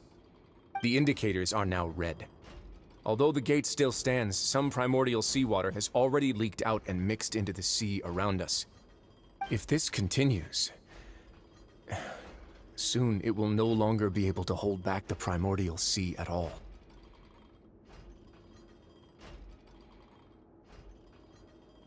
Yeah, you know what the legends say. If this place falls, then everyone in Fontaine will be turned into puddles in the span of a night. But that's just too weird! Why would the Fortress of Meripede be built right above a sluice gate for the primordial sea? Who built this place anyway? Your expression tells me you think this might be part of a vast, complicated conspiracy. To be honest, you might find the actual answer may be exceedingly boring. It's just that the secret of the Forbidden Zone had been long forgotten by the nation before I rediscovered it with my research. There's no single founder of the Fortress of Meripede in any traditional sense. What we know about its history has been left to us by the people who used to live here. When the previous Hydro Archon Egeria ruled the land, all convicted criminals from Fontaine were exiled. The people drove the criminals away like a wolf pack chasing away the banished. The criminals received no sympathy of any kind from the people. They were exiled to the desolate seaside, where they experienced only pain, struggle, and the bone-chilling cold. Some of them began to repent, and prayed to the Hydro Archon, asking if there was still anything they could do. The Hydro Archon took pity on them, and said, "You may go guard my secret, deep underneath the waves." And so, leaning on the power of the Hydro Archon, they gathered underneath the sea and began to build a fortress. They became a community down there in the deeps, and over the years helped it to grow. As the number of exiles increased, more and more people joined the community. When the first group of exiles died, they left the yet unfinished fortress to their successors. The Hydro Archon continued to lend her support, allowing the fortress and what it stood for to continue growing ever larger.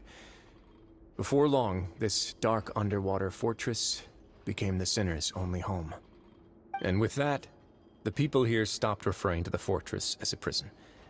They saw themselves as repenting sinners who would regain their freedom once they had sufficiently redeemed themselves.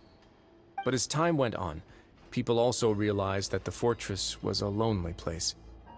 Once they had gotten used to life here, they could no longer feel comfortable living in the overworld. Once they had finished serving their sentences, some people left and some others chose to stay. They'd find some idle position and let their withered souls fade away with the ancient secrets of the past. After many, many centuries, few people still remember the reason for the fortress's founding. Now they just see it as an integral pillar of Fontainian society, as the place where criminals deserve to be sent. Now and again, researchers manage to break one law or another and live out their days in the fortress. I learned all this from an elderly historian. Everyone else just thought he'd made it all up. But now you know every part of that history is true. Indeed. It's just as the prophecy says. If this gate fails, then everyone will be dissolved into the sea. To be frank, not really. But sadly, that hasn't stopped this prophecy from proving all too accurate. Prophecies are troublesome things. Just hearing one will create the first wave of panic. Seeing signs of it will bring about the second, and actually witnessing it in real time, the third. Let's go somewhere else. I want to show you something.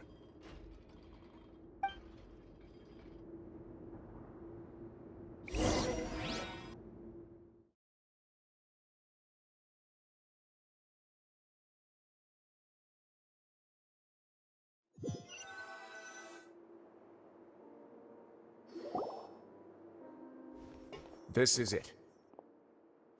Your Grace, perfect timing. The results from our last round of experiments have... Wait, Jurier, he's not alone! Huh? Lorvine and Jurier? No need to panic, you two.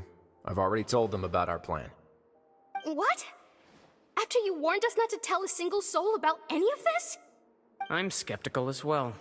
Are you sure they are trustworthy? The results speak for themselves, don't they? These two may already know more than you could ever imagine. All right then, if Your Grace insists.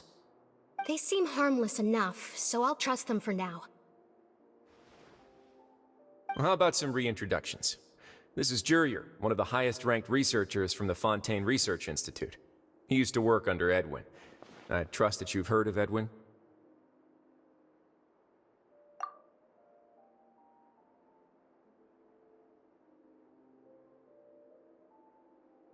Good. Saves me a bit of time explaining. Edwin's main areas of research were archaeum and gravimeters. As his assistant, Jurier is quite familiar with them as well.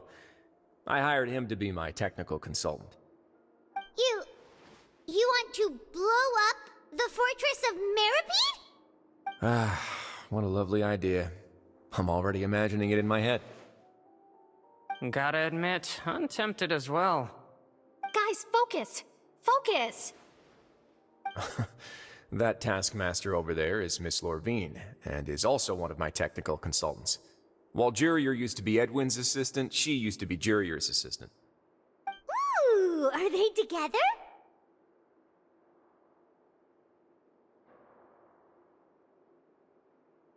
See, everyone keeps asking this question. Are you too sure you're not a couple and just using your work as a convenient cover? Your Grace, I am not in a relationship with this man. If I dated her, I'd officially be madder than Edwin. Jeez, forget I said anything then. Follow me. Whoa, there's another door that goes right up. Your constant amazement makes it seem like the fortress can do anything.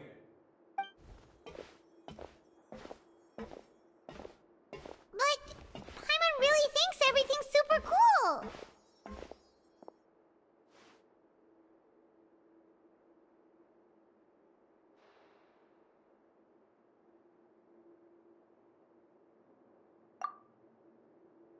let's spice it up a bit. And here you go.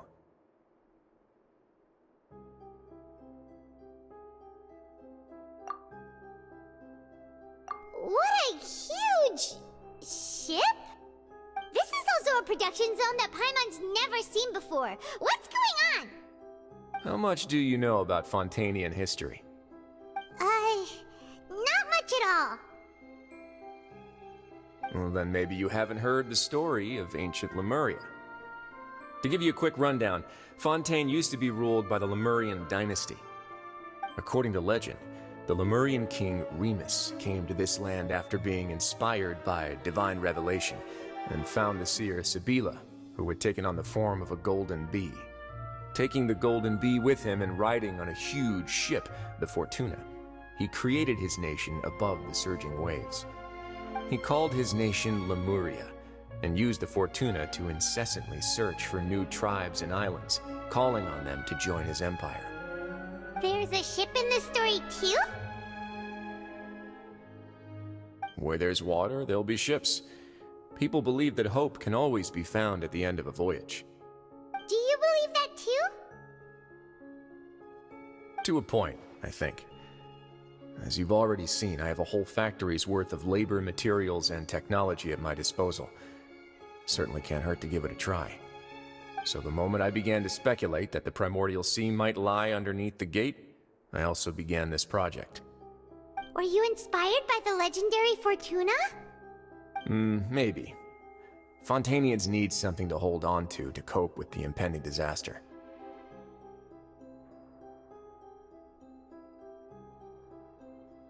Were the workers to find out the truth behind this ship, riots would destroy the fortress faster than any catastrophe. As the fortress's administrator, I'd never make such a reckless call. Alright, that's enough talking for now. I'll need another 3 cups of tea to soothe my throat. Do you have any other questions? Seems like you're good. Come on, I'll take you back.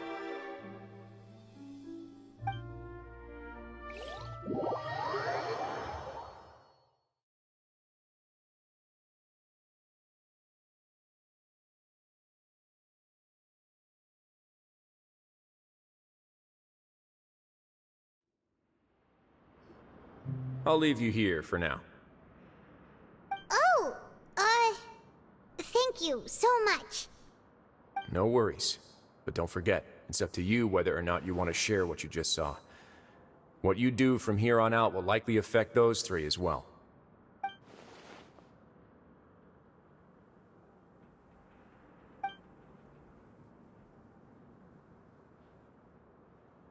Yeah, we'll put a lot of thought into it for sure.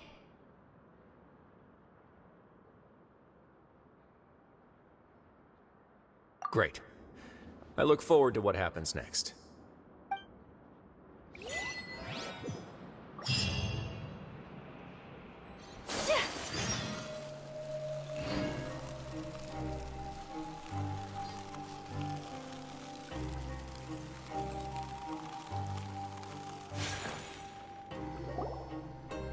We're back! Welcome back. Do you want a cup of tea? How can you be so much like Risley, always drinking tea? Huh. Actually, now that you mention it, I just remembered something now.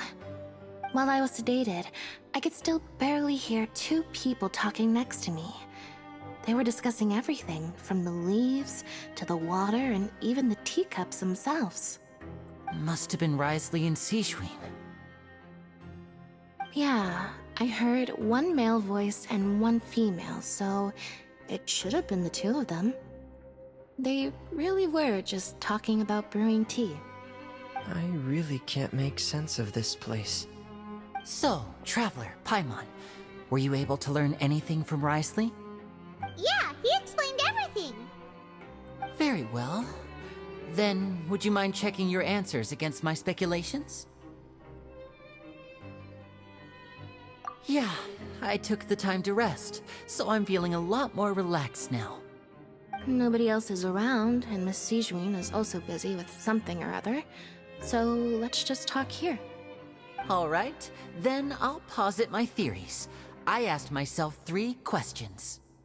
Firstly, Why was Fremine affected by the primordial seawater? It was because he dove into the sea.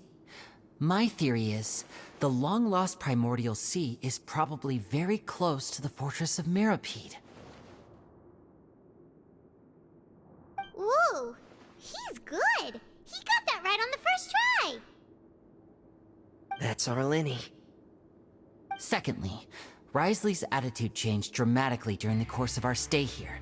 He ignored us completely at first, then suddenly roadblocked us. Why?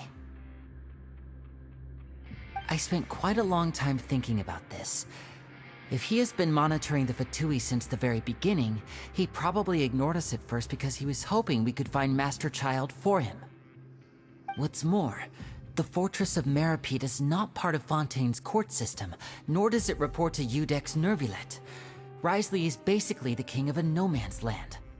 As long as the fortress doesn't do anything about Master Child's disappearance, Father can use it to pressure the Fontaine authorities. And while the two factions are pitted against each other, Wriothesley will be free to move between the parties of interest. If I had to guess, he probably has something that he's working on himself. It's likely related to the secret of the infirmary, but I just can't think of what it could be. You're super smart! Thanks so much.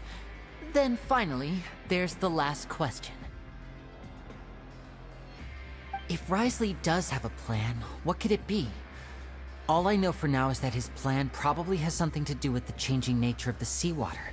He's even gotten Cloran to help him out. That can't be the full extent of what he's doing. There's probably a secret passageway behind the block in the infirmary, and there's something big in the fortress that most people here never get to see. He has a bargaining chip, and it could be important enough for Father to deal with him directly. I don't have enough information, so I have no idea what his chip might be. But let me guess.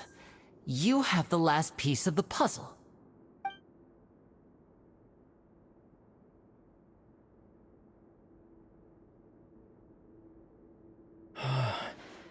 I can't believe it. The sea will engulf everyone. Just like the prophecy said. Could Wriothesley have wanted to meet Father to figure out a way to deal with this crisis?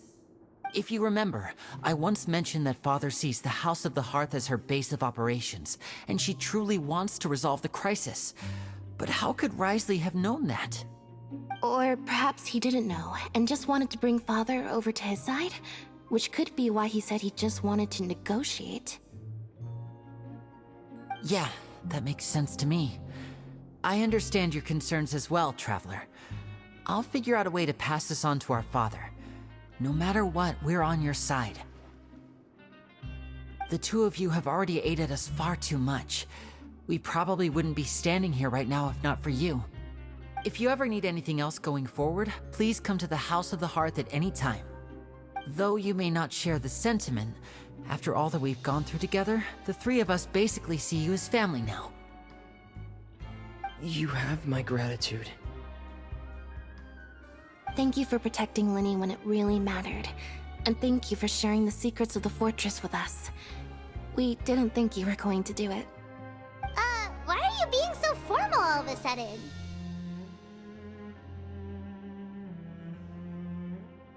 Given your strength, you might not need our help at all. But if you are ever in danger, we will try our best to protect you. Aww, the sound of that makes Paimon feel all warm and safe inside.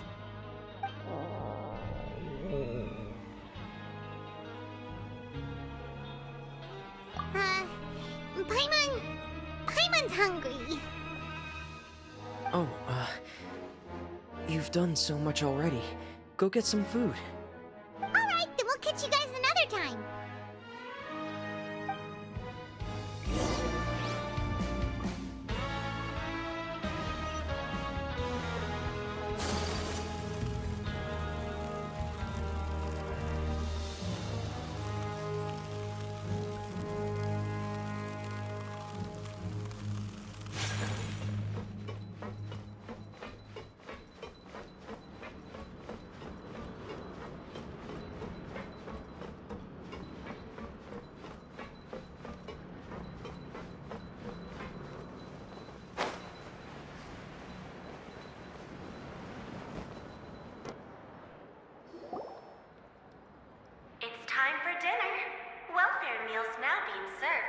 Archon cafeteria.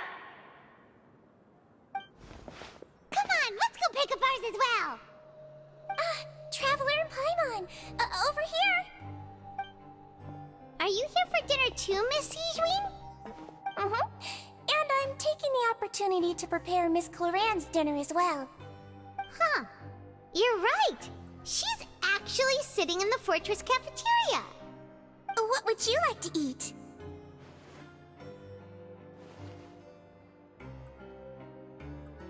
Yep, you can. I've already talked to our chef, Mr. Wolsey. It's all on me today, so you can get whatever you'd like.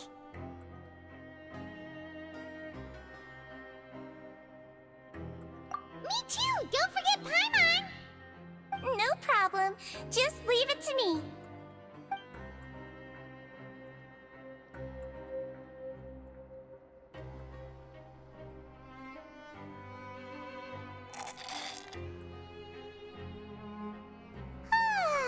So delicious.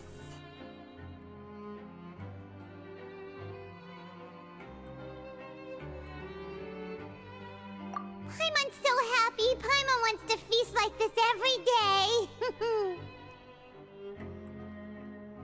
Feeling full yet? How's the food? Delicious.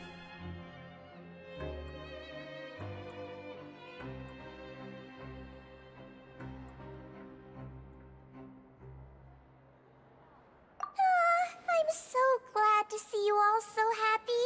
Oh, see, the expression on your face just now? The muscle here just moved, which suggests that you're feeling quite relaxed at the moment. Sijween, do you do this to help your patients or to better understand human beings? A bit of both, I suppose. I'm a Melazine, which means I'm very different from human beings. I must know what you're thinking if I want to take good care of you. You're really good at taking care of people. Even though you're so short, you still talk and act like an older sister. Really? You're reminded of an older sister? That's great to hear. Oh, and what did you mean back in Risley's office? When you said that you were protecting Linny and his siblings as well? Oh, that. I just asked His Grace to look out for those children, especially that diver boy. I was getting a bit worried after hearing that something was wrong with the water. Thankfully, Clorand is very strong and managed to save him in the nick of time. His Grace also sealed the pipes after Clorand left, to make sure that Linny wouldn't impulsively chase after his brother. Although the path was blocked, we still stationed some guards there to stop anyone from approaching. They were instructed to only open the door once Miss Clorand had returned. Oh, and I was keeping an eye on Mr. Linny as well. We had to press him, but we couldn't allow him to be in any real danger. You were all super considerate and really thought everything through. It's just what we do down here at the fortress. At least this has been His Grace's style for as long as he's been the leader. Oh, I really wish Monsieur Neuvillette would come down here more often too. I feel like he'd like it here, with all the darkness and chaos.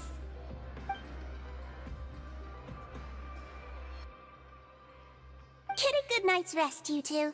You both worked very hard.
So much has happened.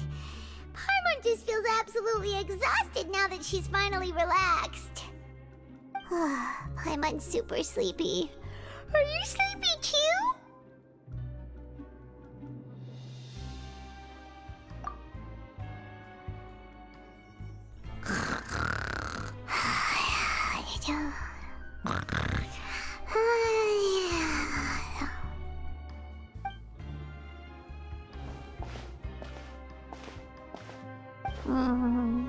Delicious. Paimon wants seconds for free.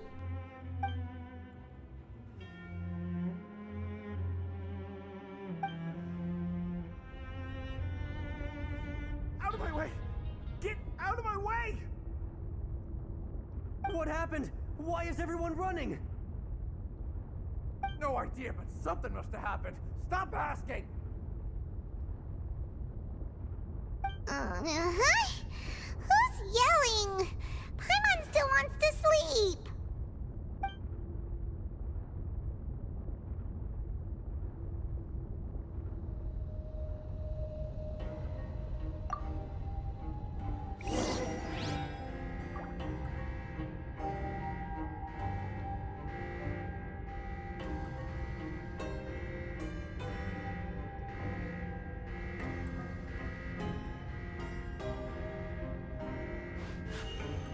A blade and...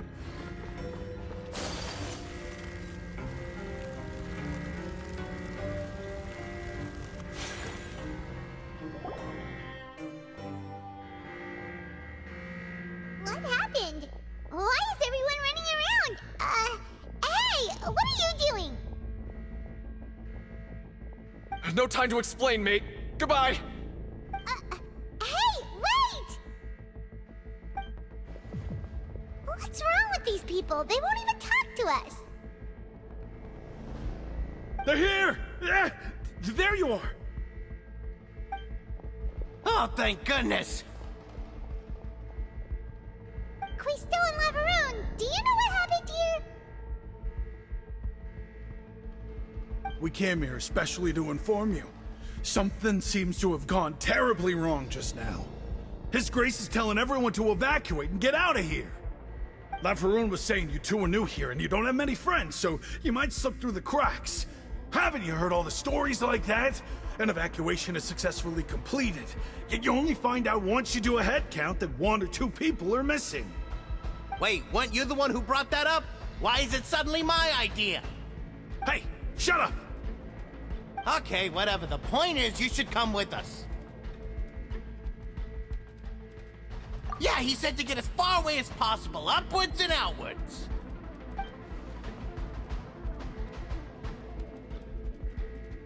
Oh no, it can't be that thing! Whoa, wait, what? What? Hey, where are you going? We have to go find the Duke! You two just go and get out! Go on without us! Hey, hey! Be careful! Attention! Please evacuate upwards and outwards, upwards and outwards. If you're already at the topmost layer, then try to move as far outwards as possible.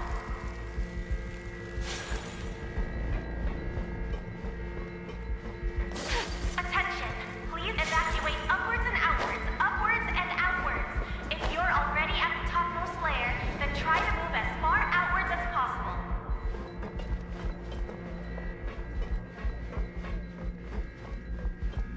Attention! Please evacuate upwards and outwards, upwards and outwards. If you're already at the topmost layer, then try to move as far outwards as possible.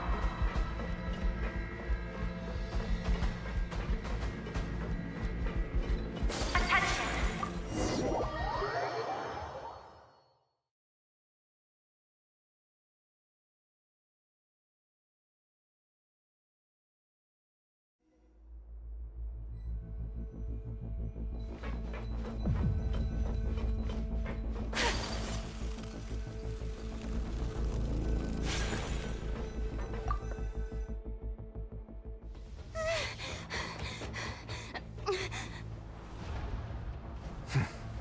They're here. Just like I said. What happened?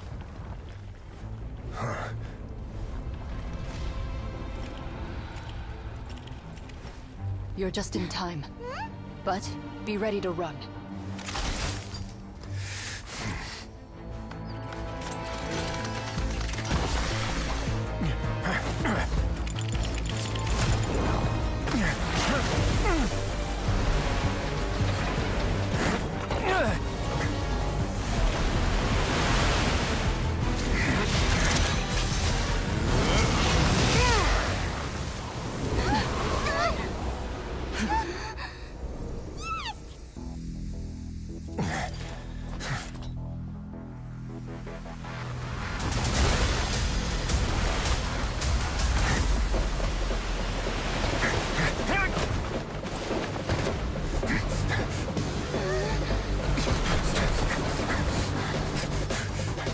Three, two, one.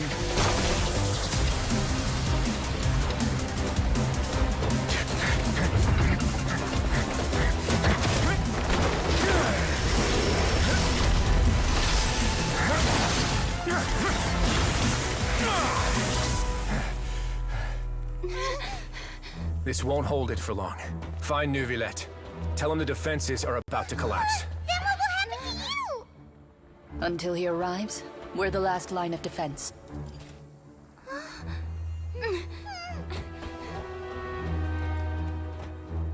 The gate.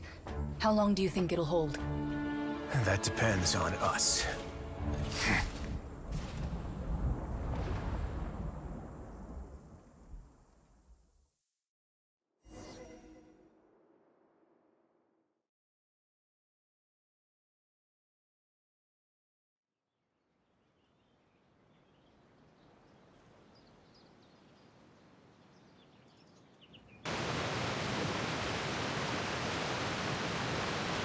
Neuvillette, why are you here?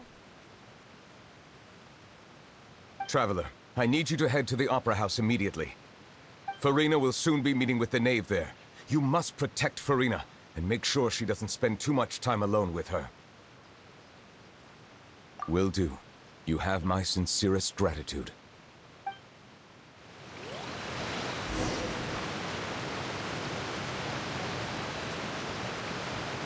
So this is a day in the life of the Traveler. I'm learning more about you all the time.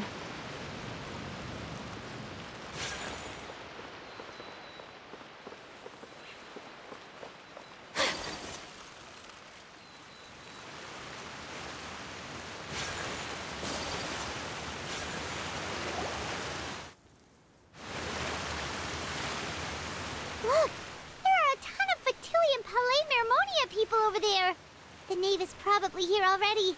We need to hurry!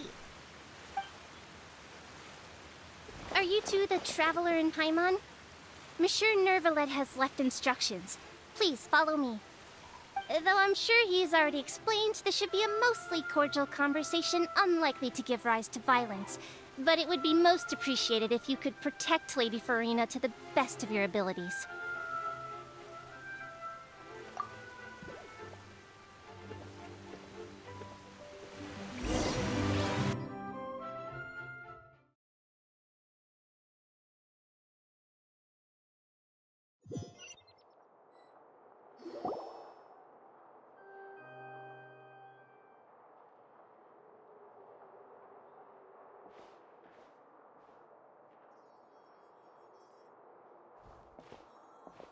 Oh, so you two are the honored guests Miss Farina mentioned. Of course, of course! How could they not attend a meeting such as this? I must always have 2 or more guests at my dessert table. Otherwise, the occasion would be too lonely and unbecoming of my station. It is my pleasure to make your acquaintance, Traveler. I have heard much of your accomplishments. I am the Knave, one of the 11 Fatui Harbingers.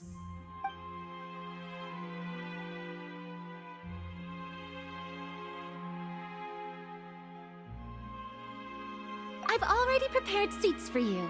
Come, sit beside me. Perhaps you two are unaware of how Miss Farina and I do things. You see, we actually recently agreed to get together for tea when we had the time. See this?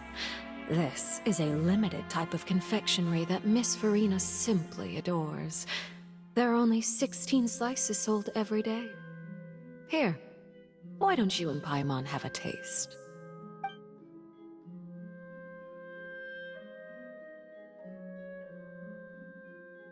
Traveler, what do you think of this cake? That's good to hear.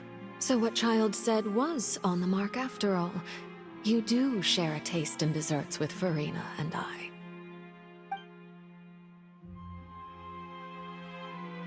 I wonder how he's doing nowadays. You must have heard, right? He's suddenly gone missing. I'm really worried about his safety, you know. Here's to hoping that he's an excellent swimmer. Since we're talking about him, I feel like I should add something. His martial prowess really looked certainly pretty impressive, yeah.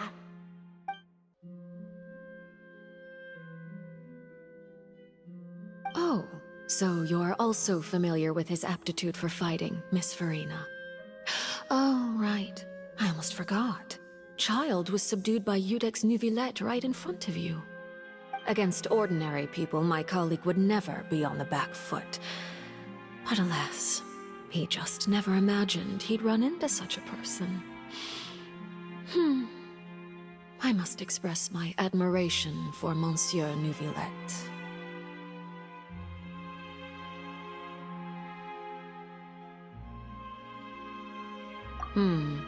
Coming from you, that's not surprising at all. But I thought you would be happier to hear the news. Of course, but it's still a bit of a shame. You see, I would have been far happier had I received this news somewhat earlier. As you well know, a long time has passed since Child disappeared.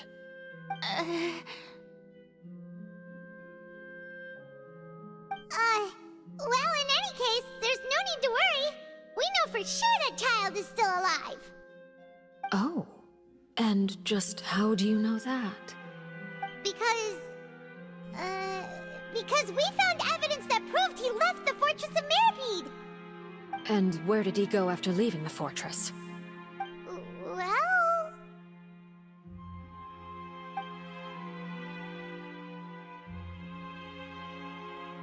The Fortress of Meripede lies deep beneath the waves.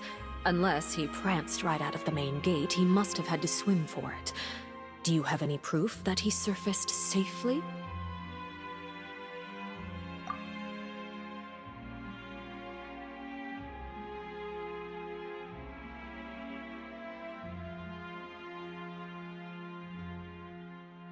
Ah, that is good news at least. His sister Tonya sent a letter to Fontaine not too long ago. Since he was unfortunately unavailable, I picked it up on his behalf.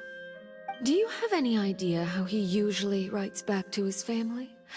Dear Tonya, your letter made me feel like we were still enjoying our time in Snezhnaya together. I'm currently admiring the scenery on the streets in front of the Opera House. Is it something like that?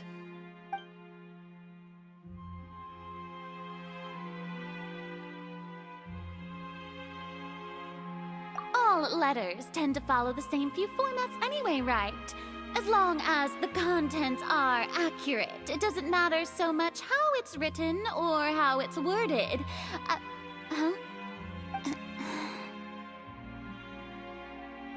Hold on. The water in the teacup is shaking. I suppose this is also a sign of things to come, Miss Farina. Huh? I don't quite understand what you're trying to say. Have we entered into the next stage of the prophecy?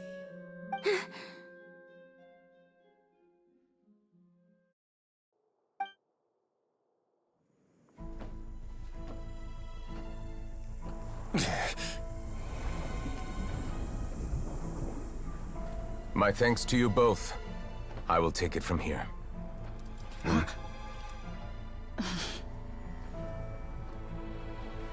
Sure you don't need a hand?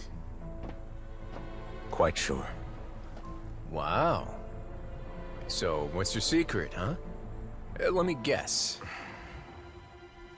Nah, who knows? Maybe it's just your sense of responsibility. Sounds about right.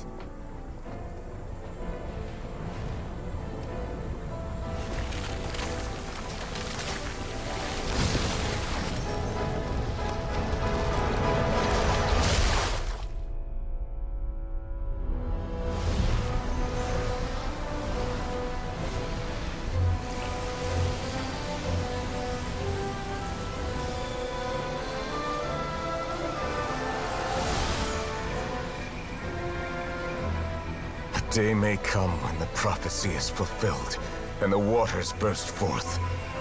But it is not this day!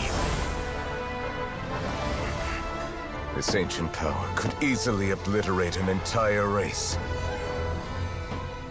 A tsunami of fury would unleash endless catastrophe.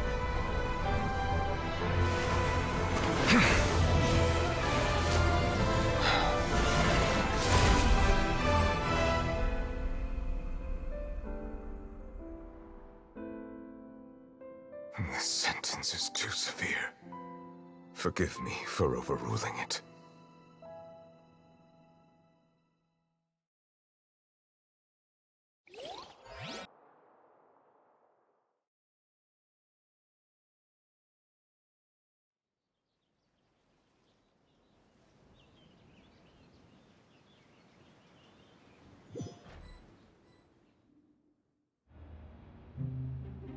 All right. Seems like the problem inside has been suppressed. Let me guess, we're safe for now. Indeed. But only for now. I win this bet. You owe me a present. Very well. It was indeed just as you said. You made a bet? We made a bet on the size of your entourage. Cloran thought you wouldn't come down by yourself. I figured you would have at least brought a few people along for appearance's sake. It appears I underestimated just how confidential the mission was. Shouldn't you have gotten used to confidential missions by now? That's just how the courts operate. So what gift must the loser give? Tea? He already has tons of tea in his office. I'm thinking about a set of legal codices. That wouldn't happen to be a dig at my lack of legal awareness, would it? Well, I'm sure His Grace doesn't consider the fortress to be outside the law. I was under the impression the residents of a place like this would be uninterested in the legal codices. That was obviously a joke. Anyway, you've still got some unfinished business to attend to in the overworld, correct? No need to stay here if you have a pressing matter. We all know you can't leave Palais Mermonia for long. Thank you. I hope everything went smoothly with the Fatui Harbinger.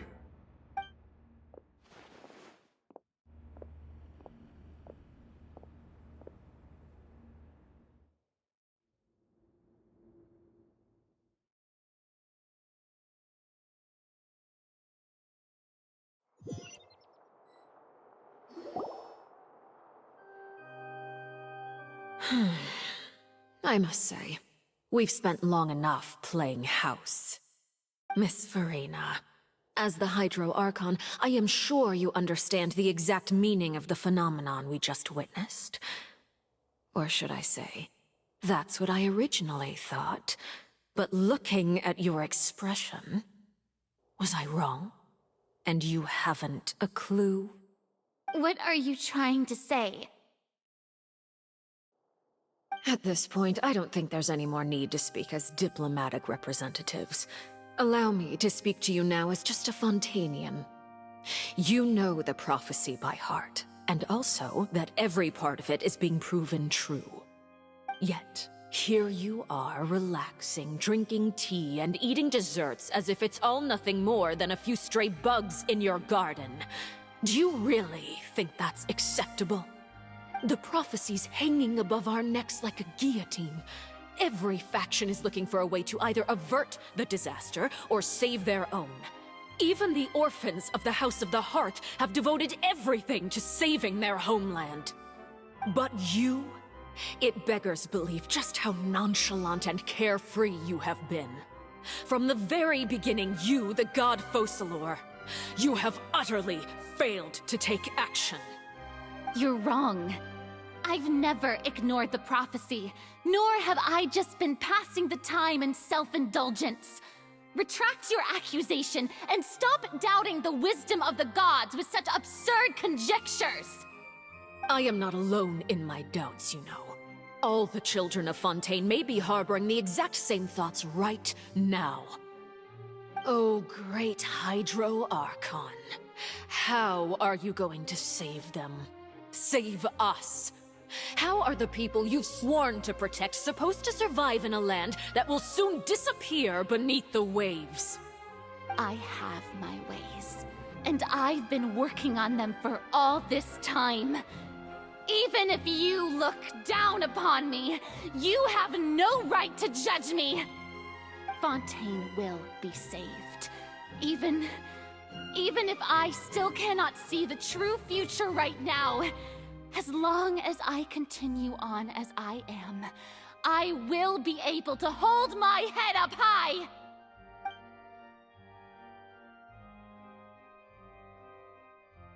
Then I ask you, Miss Farina, just what have you been working on? Where can we see it, and what is it doing to help?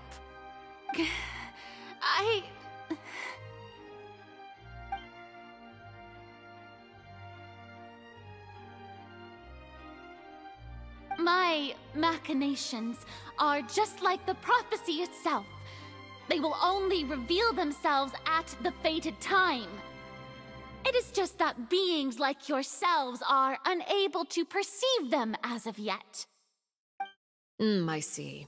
As a god, the proof of your labor always lies beyond prying mortal eyes. Allow me to be so bold as to ask another way. Would it be possible for you to tell us the parts of your plan that are not confidential? Such as your emergency response plan for the impending disaster? An emergency response plan? Oh, that look in your eyes. Have you not even prepared one of those? The emergency response plan is also strictly confidential. Then allow me to jog your memory. Miss Farina, what is the purpose of your Oratrice Mécanique d'Analyse Cardinal? And what do you plan to do with the massive amounts of indemnitium that has accumulated over the years? The Oratrice? It's just like it appears to be.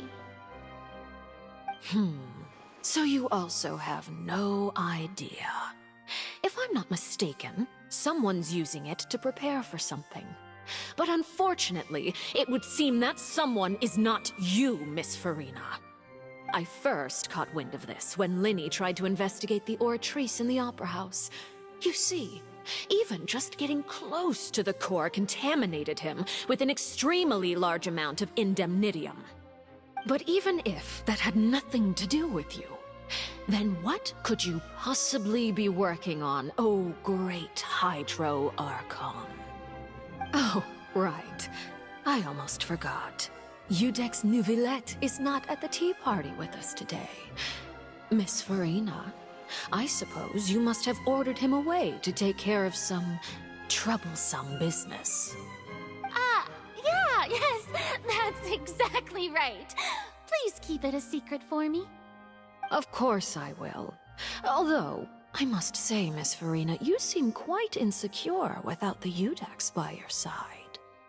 Oh, very well. Let's stop that conversation here. There are still a few slices of cake left, so please, help yourselves, everyone.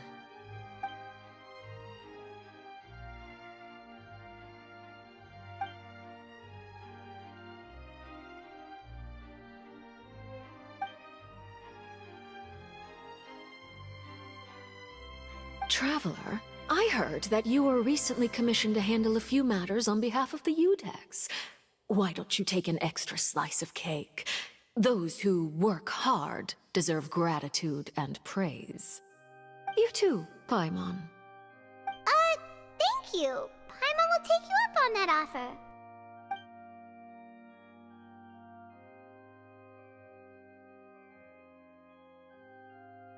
Oh, Paimon's super full. That cake was great.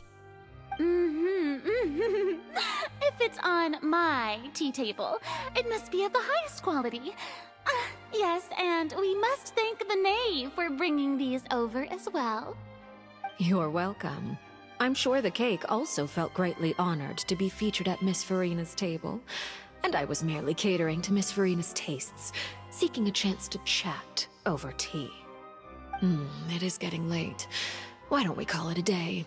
There are still a few matters that I need to take care of, so I must take my leave now. Very well. We'll end it here. Mind seeing me off, traveler? We could use the opportunity to discuss Child before I must be on my way.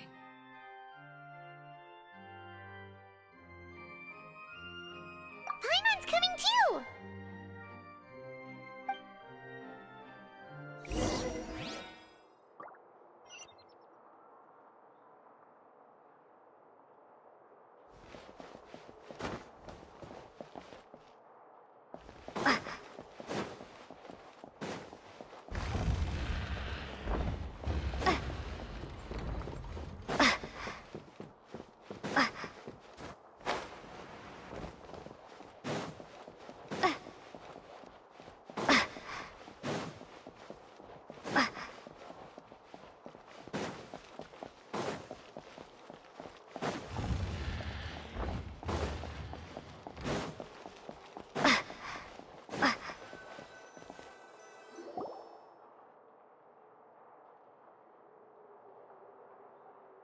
I'm glad that you were willing to come with me.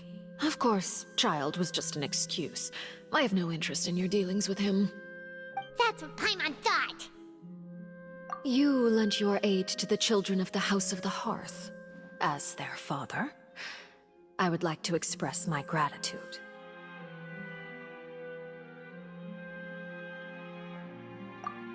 Do I look like an irresponsible father to you? The House of the Hearth is very important to me. You should know that I can— That was all.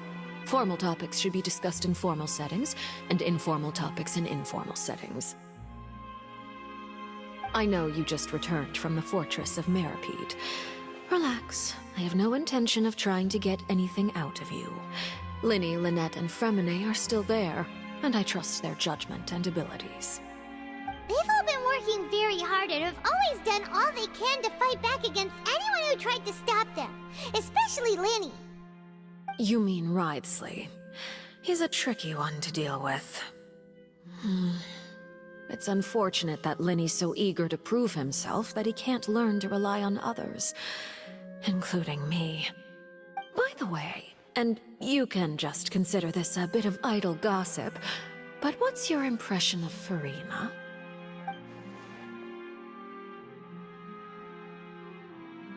You are outside of our disputes, and the freest person in all of Fontaine, able to move around most easily. Allow me to share my perspective with you. And that's everything that happened during the trial. Master Child was declared guilty and immediately transported to the Fortress of Meripede. Didn't he say he was coming here on vacation? Does he not feel an ounce of shame for all the trouble he has caused?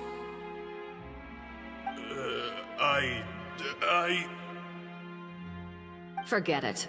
He did give us an opportunity. I will be meeting someone shortly. Do you require help with any preparations? No need. I will take care of it myself. I need to meet with Farina, the Hydro Archon. She is at the heart of Fontaine. But what's fascinating about her is that she often seems more like a celebrity than a working Archon. Oh? Come over here, you little critter, you!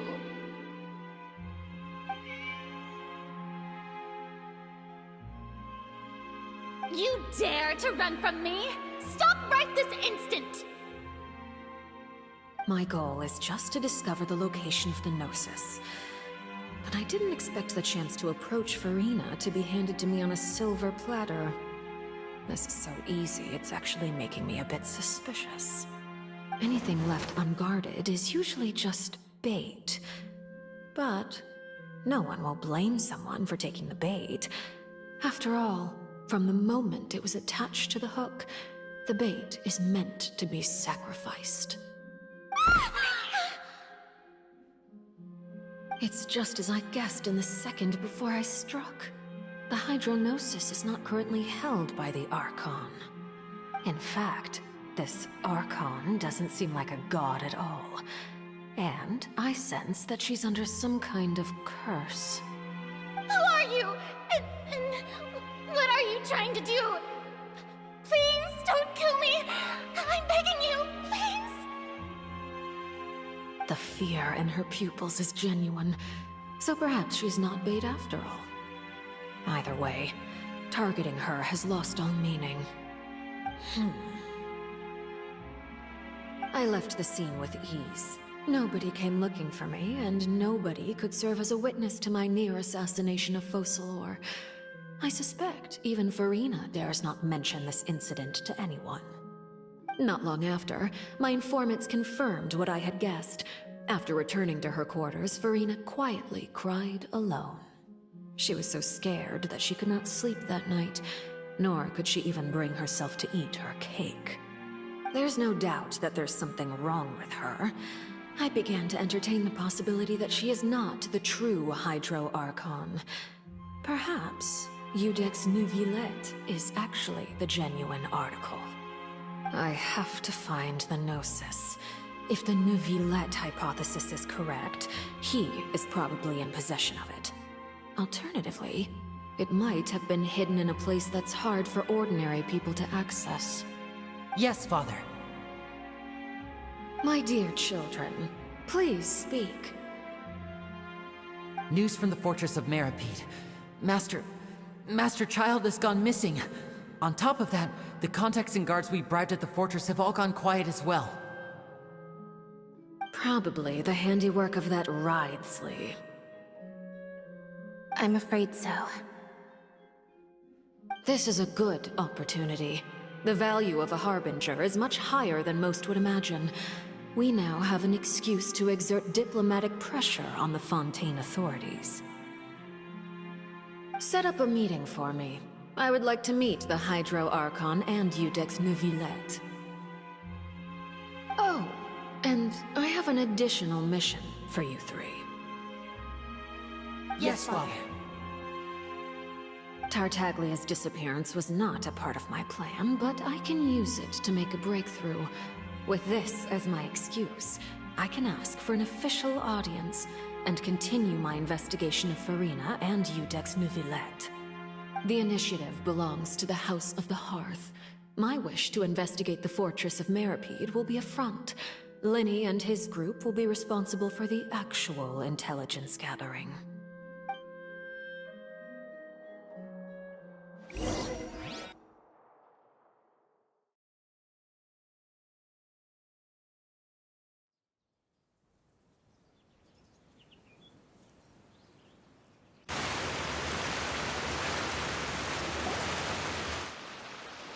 You should know the rest. Linny's group is quite close to you, so they wouldn't have hidden anything from you. You attacked the Hydro Archon? It wouldn't mean anything, even if you shouted it from the rooftops. After all, even Farina herself is still pretending that nothing of that sort ever happened. Alright then. I've now had 2 chances to enjoy tea with Farina. I have to say, the leadership of Fontaine is even more inscrutable than I had imagined. I once surmised that Iudex Neuvillette must be the Hydro Archon, but now, that doesn't seem right to me either. I am a servant of Her Majesty the Tsaritsa. Over my years of service, I've learned how a real Archon conducts and carries themselves. Whether Iudex Neuvillette or Farina, neither fits the bill. It's hard to imagine either of them as the Archon. Of course, that is all just how I feel. Gut feelings often do not require justification. It is, however, quite amusing to me that after all my years working in intelligence gathering, I've come to realize I am at a complete loss regarding the identity of the god of the land of my birth. Don't you think Fontaine is quite intriguing? A catastrophe looms, yet many secrets have yet to rise to the surface. It looks like Fontainians will have no choice but to save themselves. Ultimately, though, one must survive in order to do anything else. Should the need arise, I would be happy to cooperate with you. You don't need to commit to anything right now, of course. I have a feeling that the situation will continue to evolve, and as your name is often connected with noble deeds, I'm sure we will work together someday.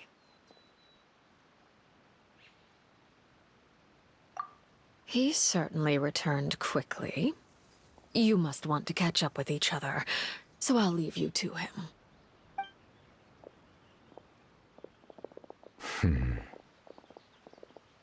Neuvillette, is it over? For now, yes. But this issue will prove quite thorny in the long term.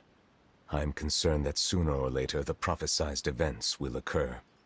Thank you for protecting Furina.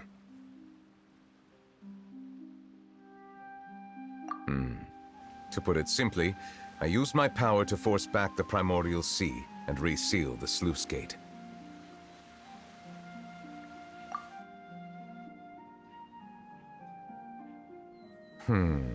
So as expected, the Knave has turned up the pressure on Furina. She's trying to feel her out, though I'm still unsure as to her motives. Permission granted. Whoa. It can't be that you're the real Hydro Archon, right? But that's just a speculation on our part, though. You can't tell us? Then that's okay. We can talk about something else. We won't try to force you. You guys in Fontaine are super strange. If by the phrase, "you guys," you are referring to Furina and I, then although I'm not sure just what you are trying to imply, I must clarify that I do not share her positions on a multitude of topics.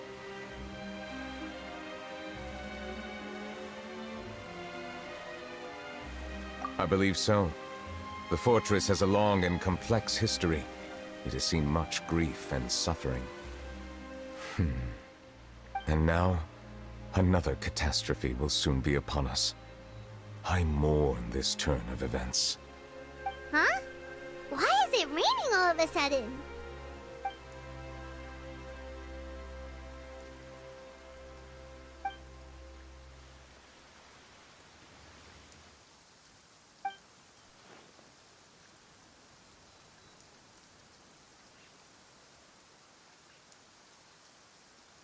You may be closer to the truth than you think. Oh? And what are you thinking?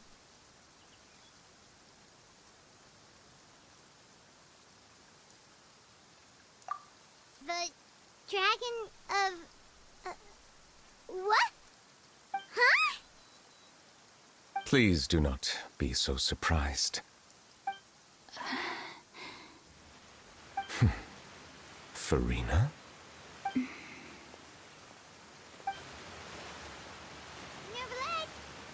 Neuvillette, are you listening?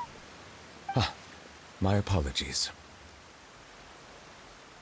We were just guessing randomly. We didn't guess right, did we? You're not actually the dragon sovereign of water, right? Well, if you don't want to confirm or deny... You guessed correctly. I sincerely hope you'll be able to keep this a secret for me. Right, of course. We'll definitely help you keep it a secret. There's still something Paimon wants to ask you, though. Please, go ahead. Well, if you are the dragon sovereign of water, and you were able to force back the primordial sea from the fortress, then since Fontaine's prophecy is all about seawater, couldn't you just use your power to solve the crisis? None of the currently living dragon sovereigns in the world, myself included, possess our full dragonhood. They say that when the first usurper arrived on Teyvat, they seized a part of the dragon's power. Today, that stolen power is the basis of the Archon's authorities. There are 7 elemental Archons and 7 matching dragon sovereigns. The dragon sovereign of water who lived through that era perished a long time ago. As their successor, I know far less of that part of our ancient history. In any case, I believe I will not be able to do much unless the Archon disappears and returns their elemental authority to me. Given the status quo, however, I would recommend finding another way to deal with the prophecy. Oh, so even you can't solve it. I still have some urgent matters to attend to at my office. If you have any more questions regarding ancient history, you are welcome to discuss them with me at a later time. Please go right ahead. There's a place that Paimon wants to go too. Traveler, why don't we pay another visit to the Fortress of Meripede? Paimon is a little worried. We'll see you another time. Take care.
Now guess, what suit will this next card be?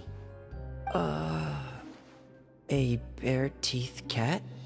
Well, well, look who it is. Traveler, Paimon. Hello, everyone. Looks like you're recovering nicely from it, eh? Mm-hmm.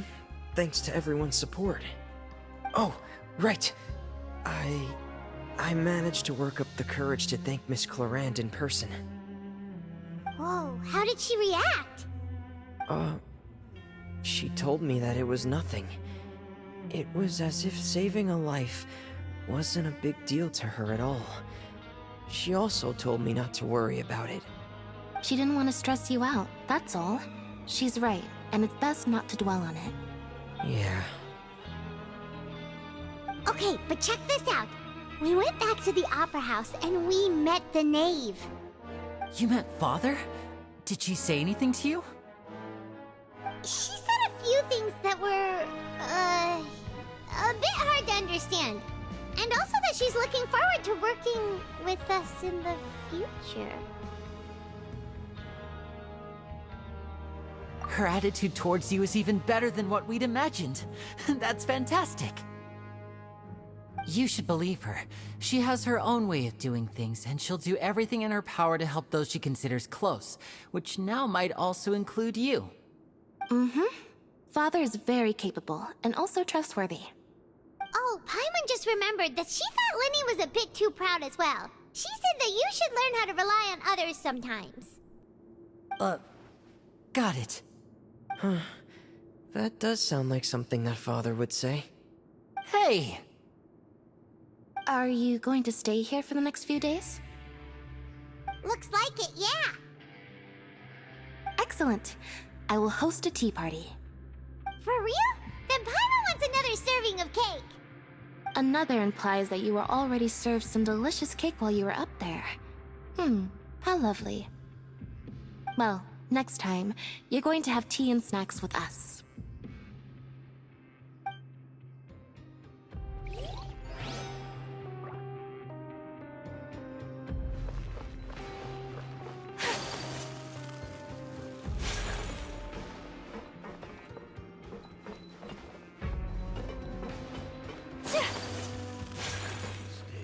You just can't rely.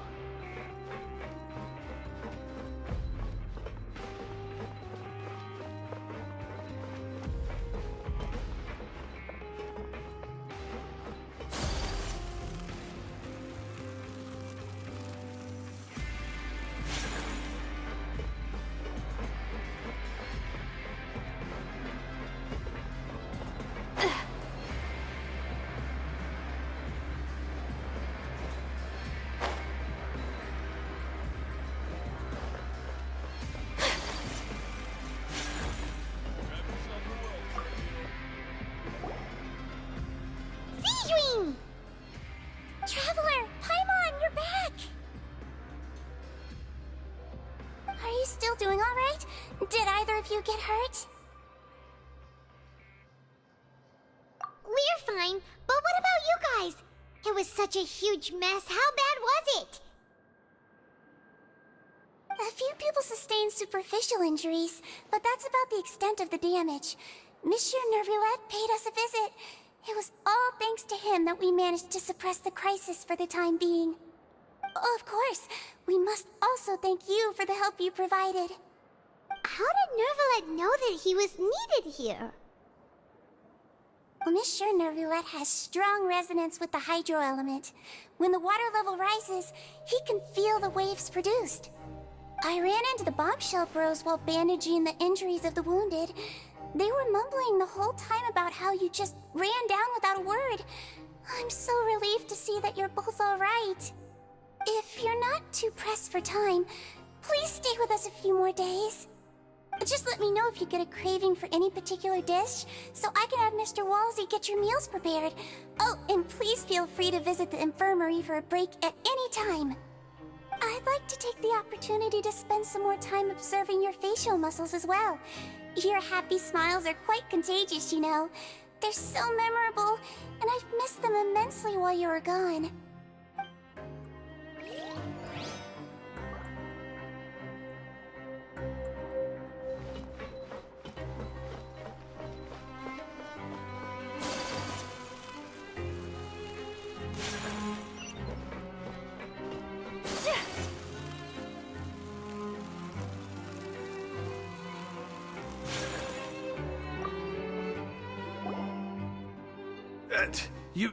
You guys are back? Crystal! Lavaroon! You guys didn't get caught and thrown back down here, right? Huh? No, not at all. Ah, and here I thought you'd managed to escape from jail during all the commotion. I'd held you up as legendary jailbreakers, but now you're telling me you just never left? We're sorry, but we just had some business to take care of. All right. There's no need to get caught up in the details. We're just relieved to see you. He was super worried about you, you know. Hey, it wasn't just me. Weren't you super worried as well? Something like that, yeah. I was also transferred to work in the kitchen a few days ago. I can still hear Quisto mumbling to the carrots. Are those two all right? Do you think they made it out alive? Whenever he'd say that, I'd tell him I'm sure they're fine. Wherever they are, they're kicking back with drinks in hand, enjoying the lovely scenery. Hey, there's nothing wrong with worrying about your prison pals. Is there? I mean, considering how they always love listening to all my gossip. These two. They sure are a lot warmer and friendlier than when Paimon first met them. Oh, well, if you say so. I'll be watching you to make sure you finish every last bite.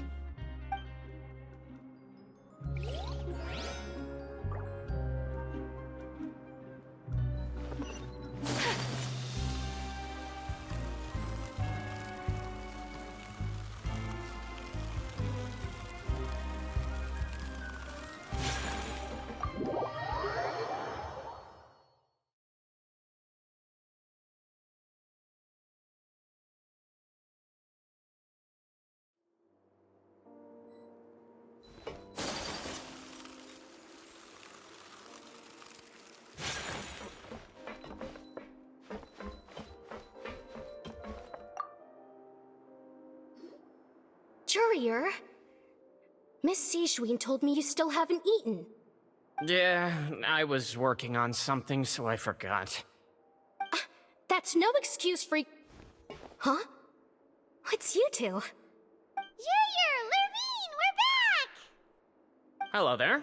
It's been quite the mess here recently. How have you been?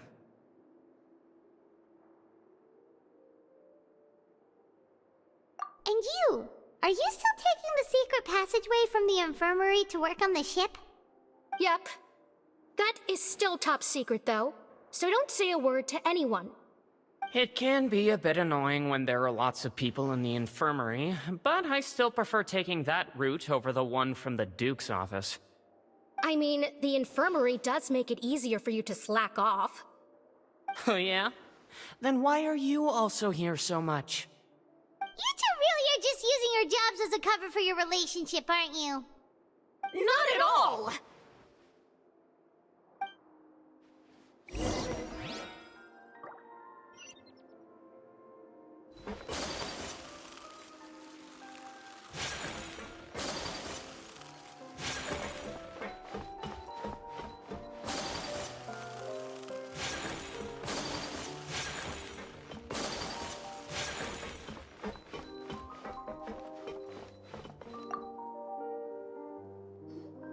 Do my eyes deceive me, or did I just see two inmates come back after making it to the surface?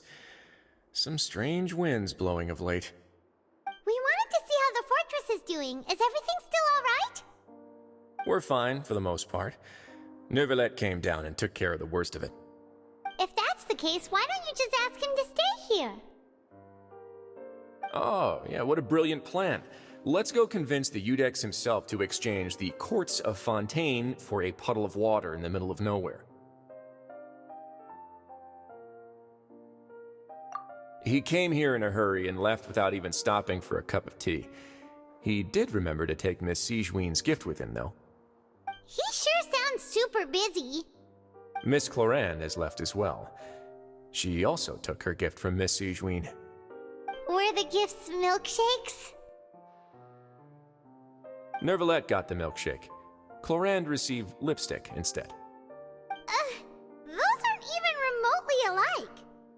Well, it's Neuvillette's own fault for making Sijween worried about his health by working so much. But besides that, our head nurse is still pretty fond of picking out beauty products for the ladies.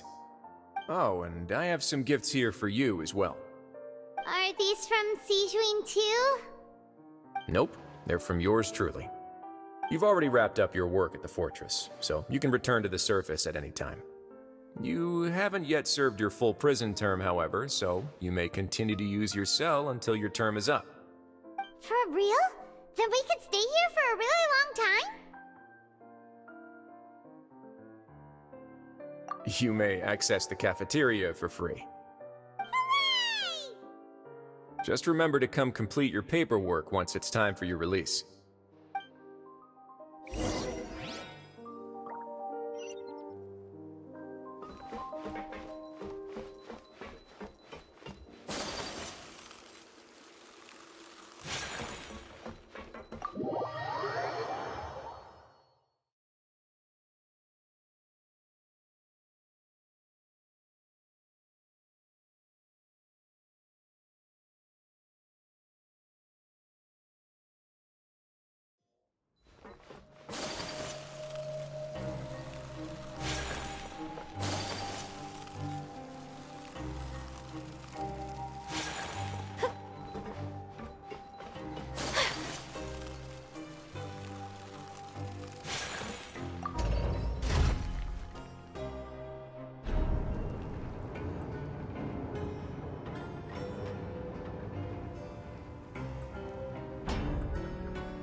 again. We're no longer prisoners, though, so it really doesn't feel the same. Sure feels that way.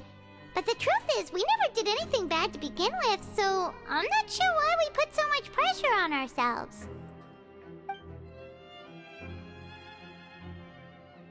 Huh? How did you know?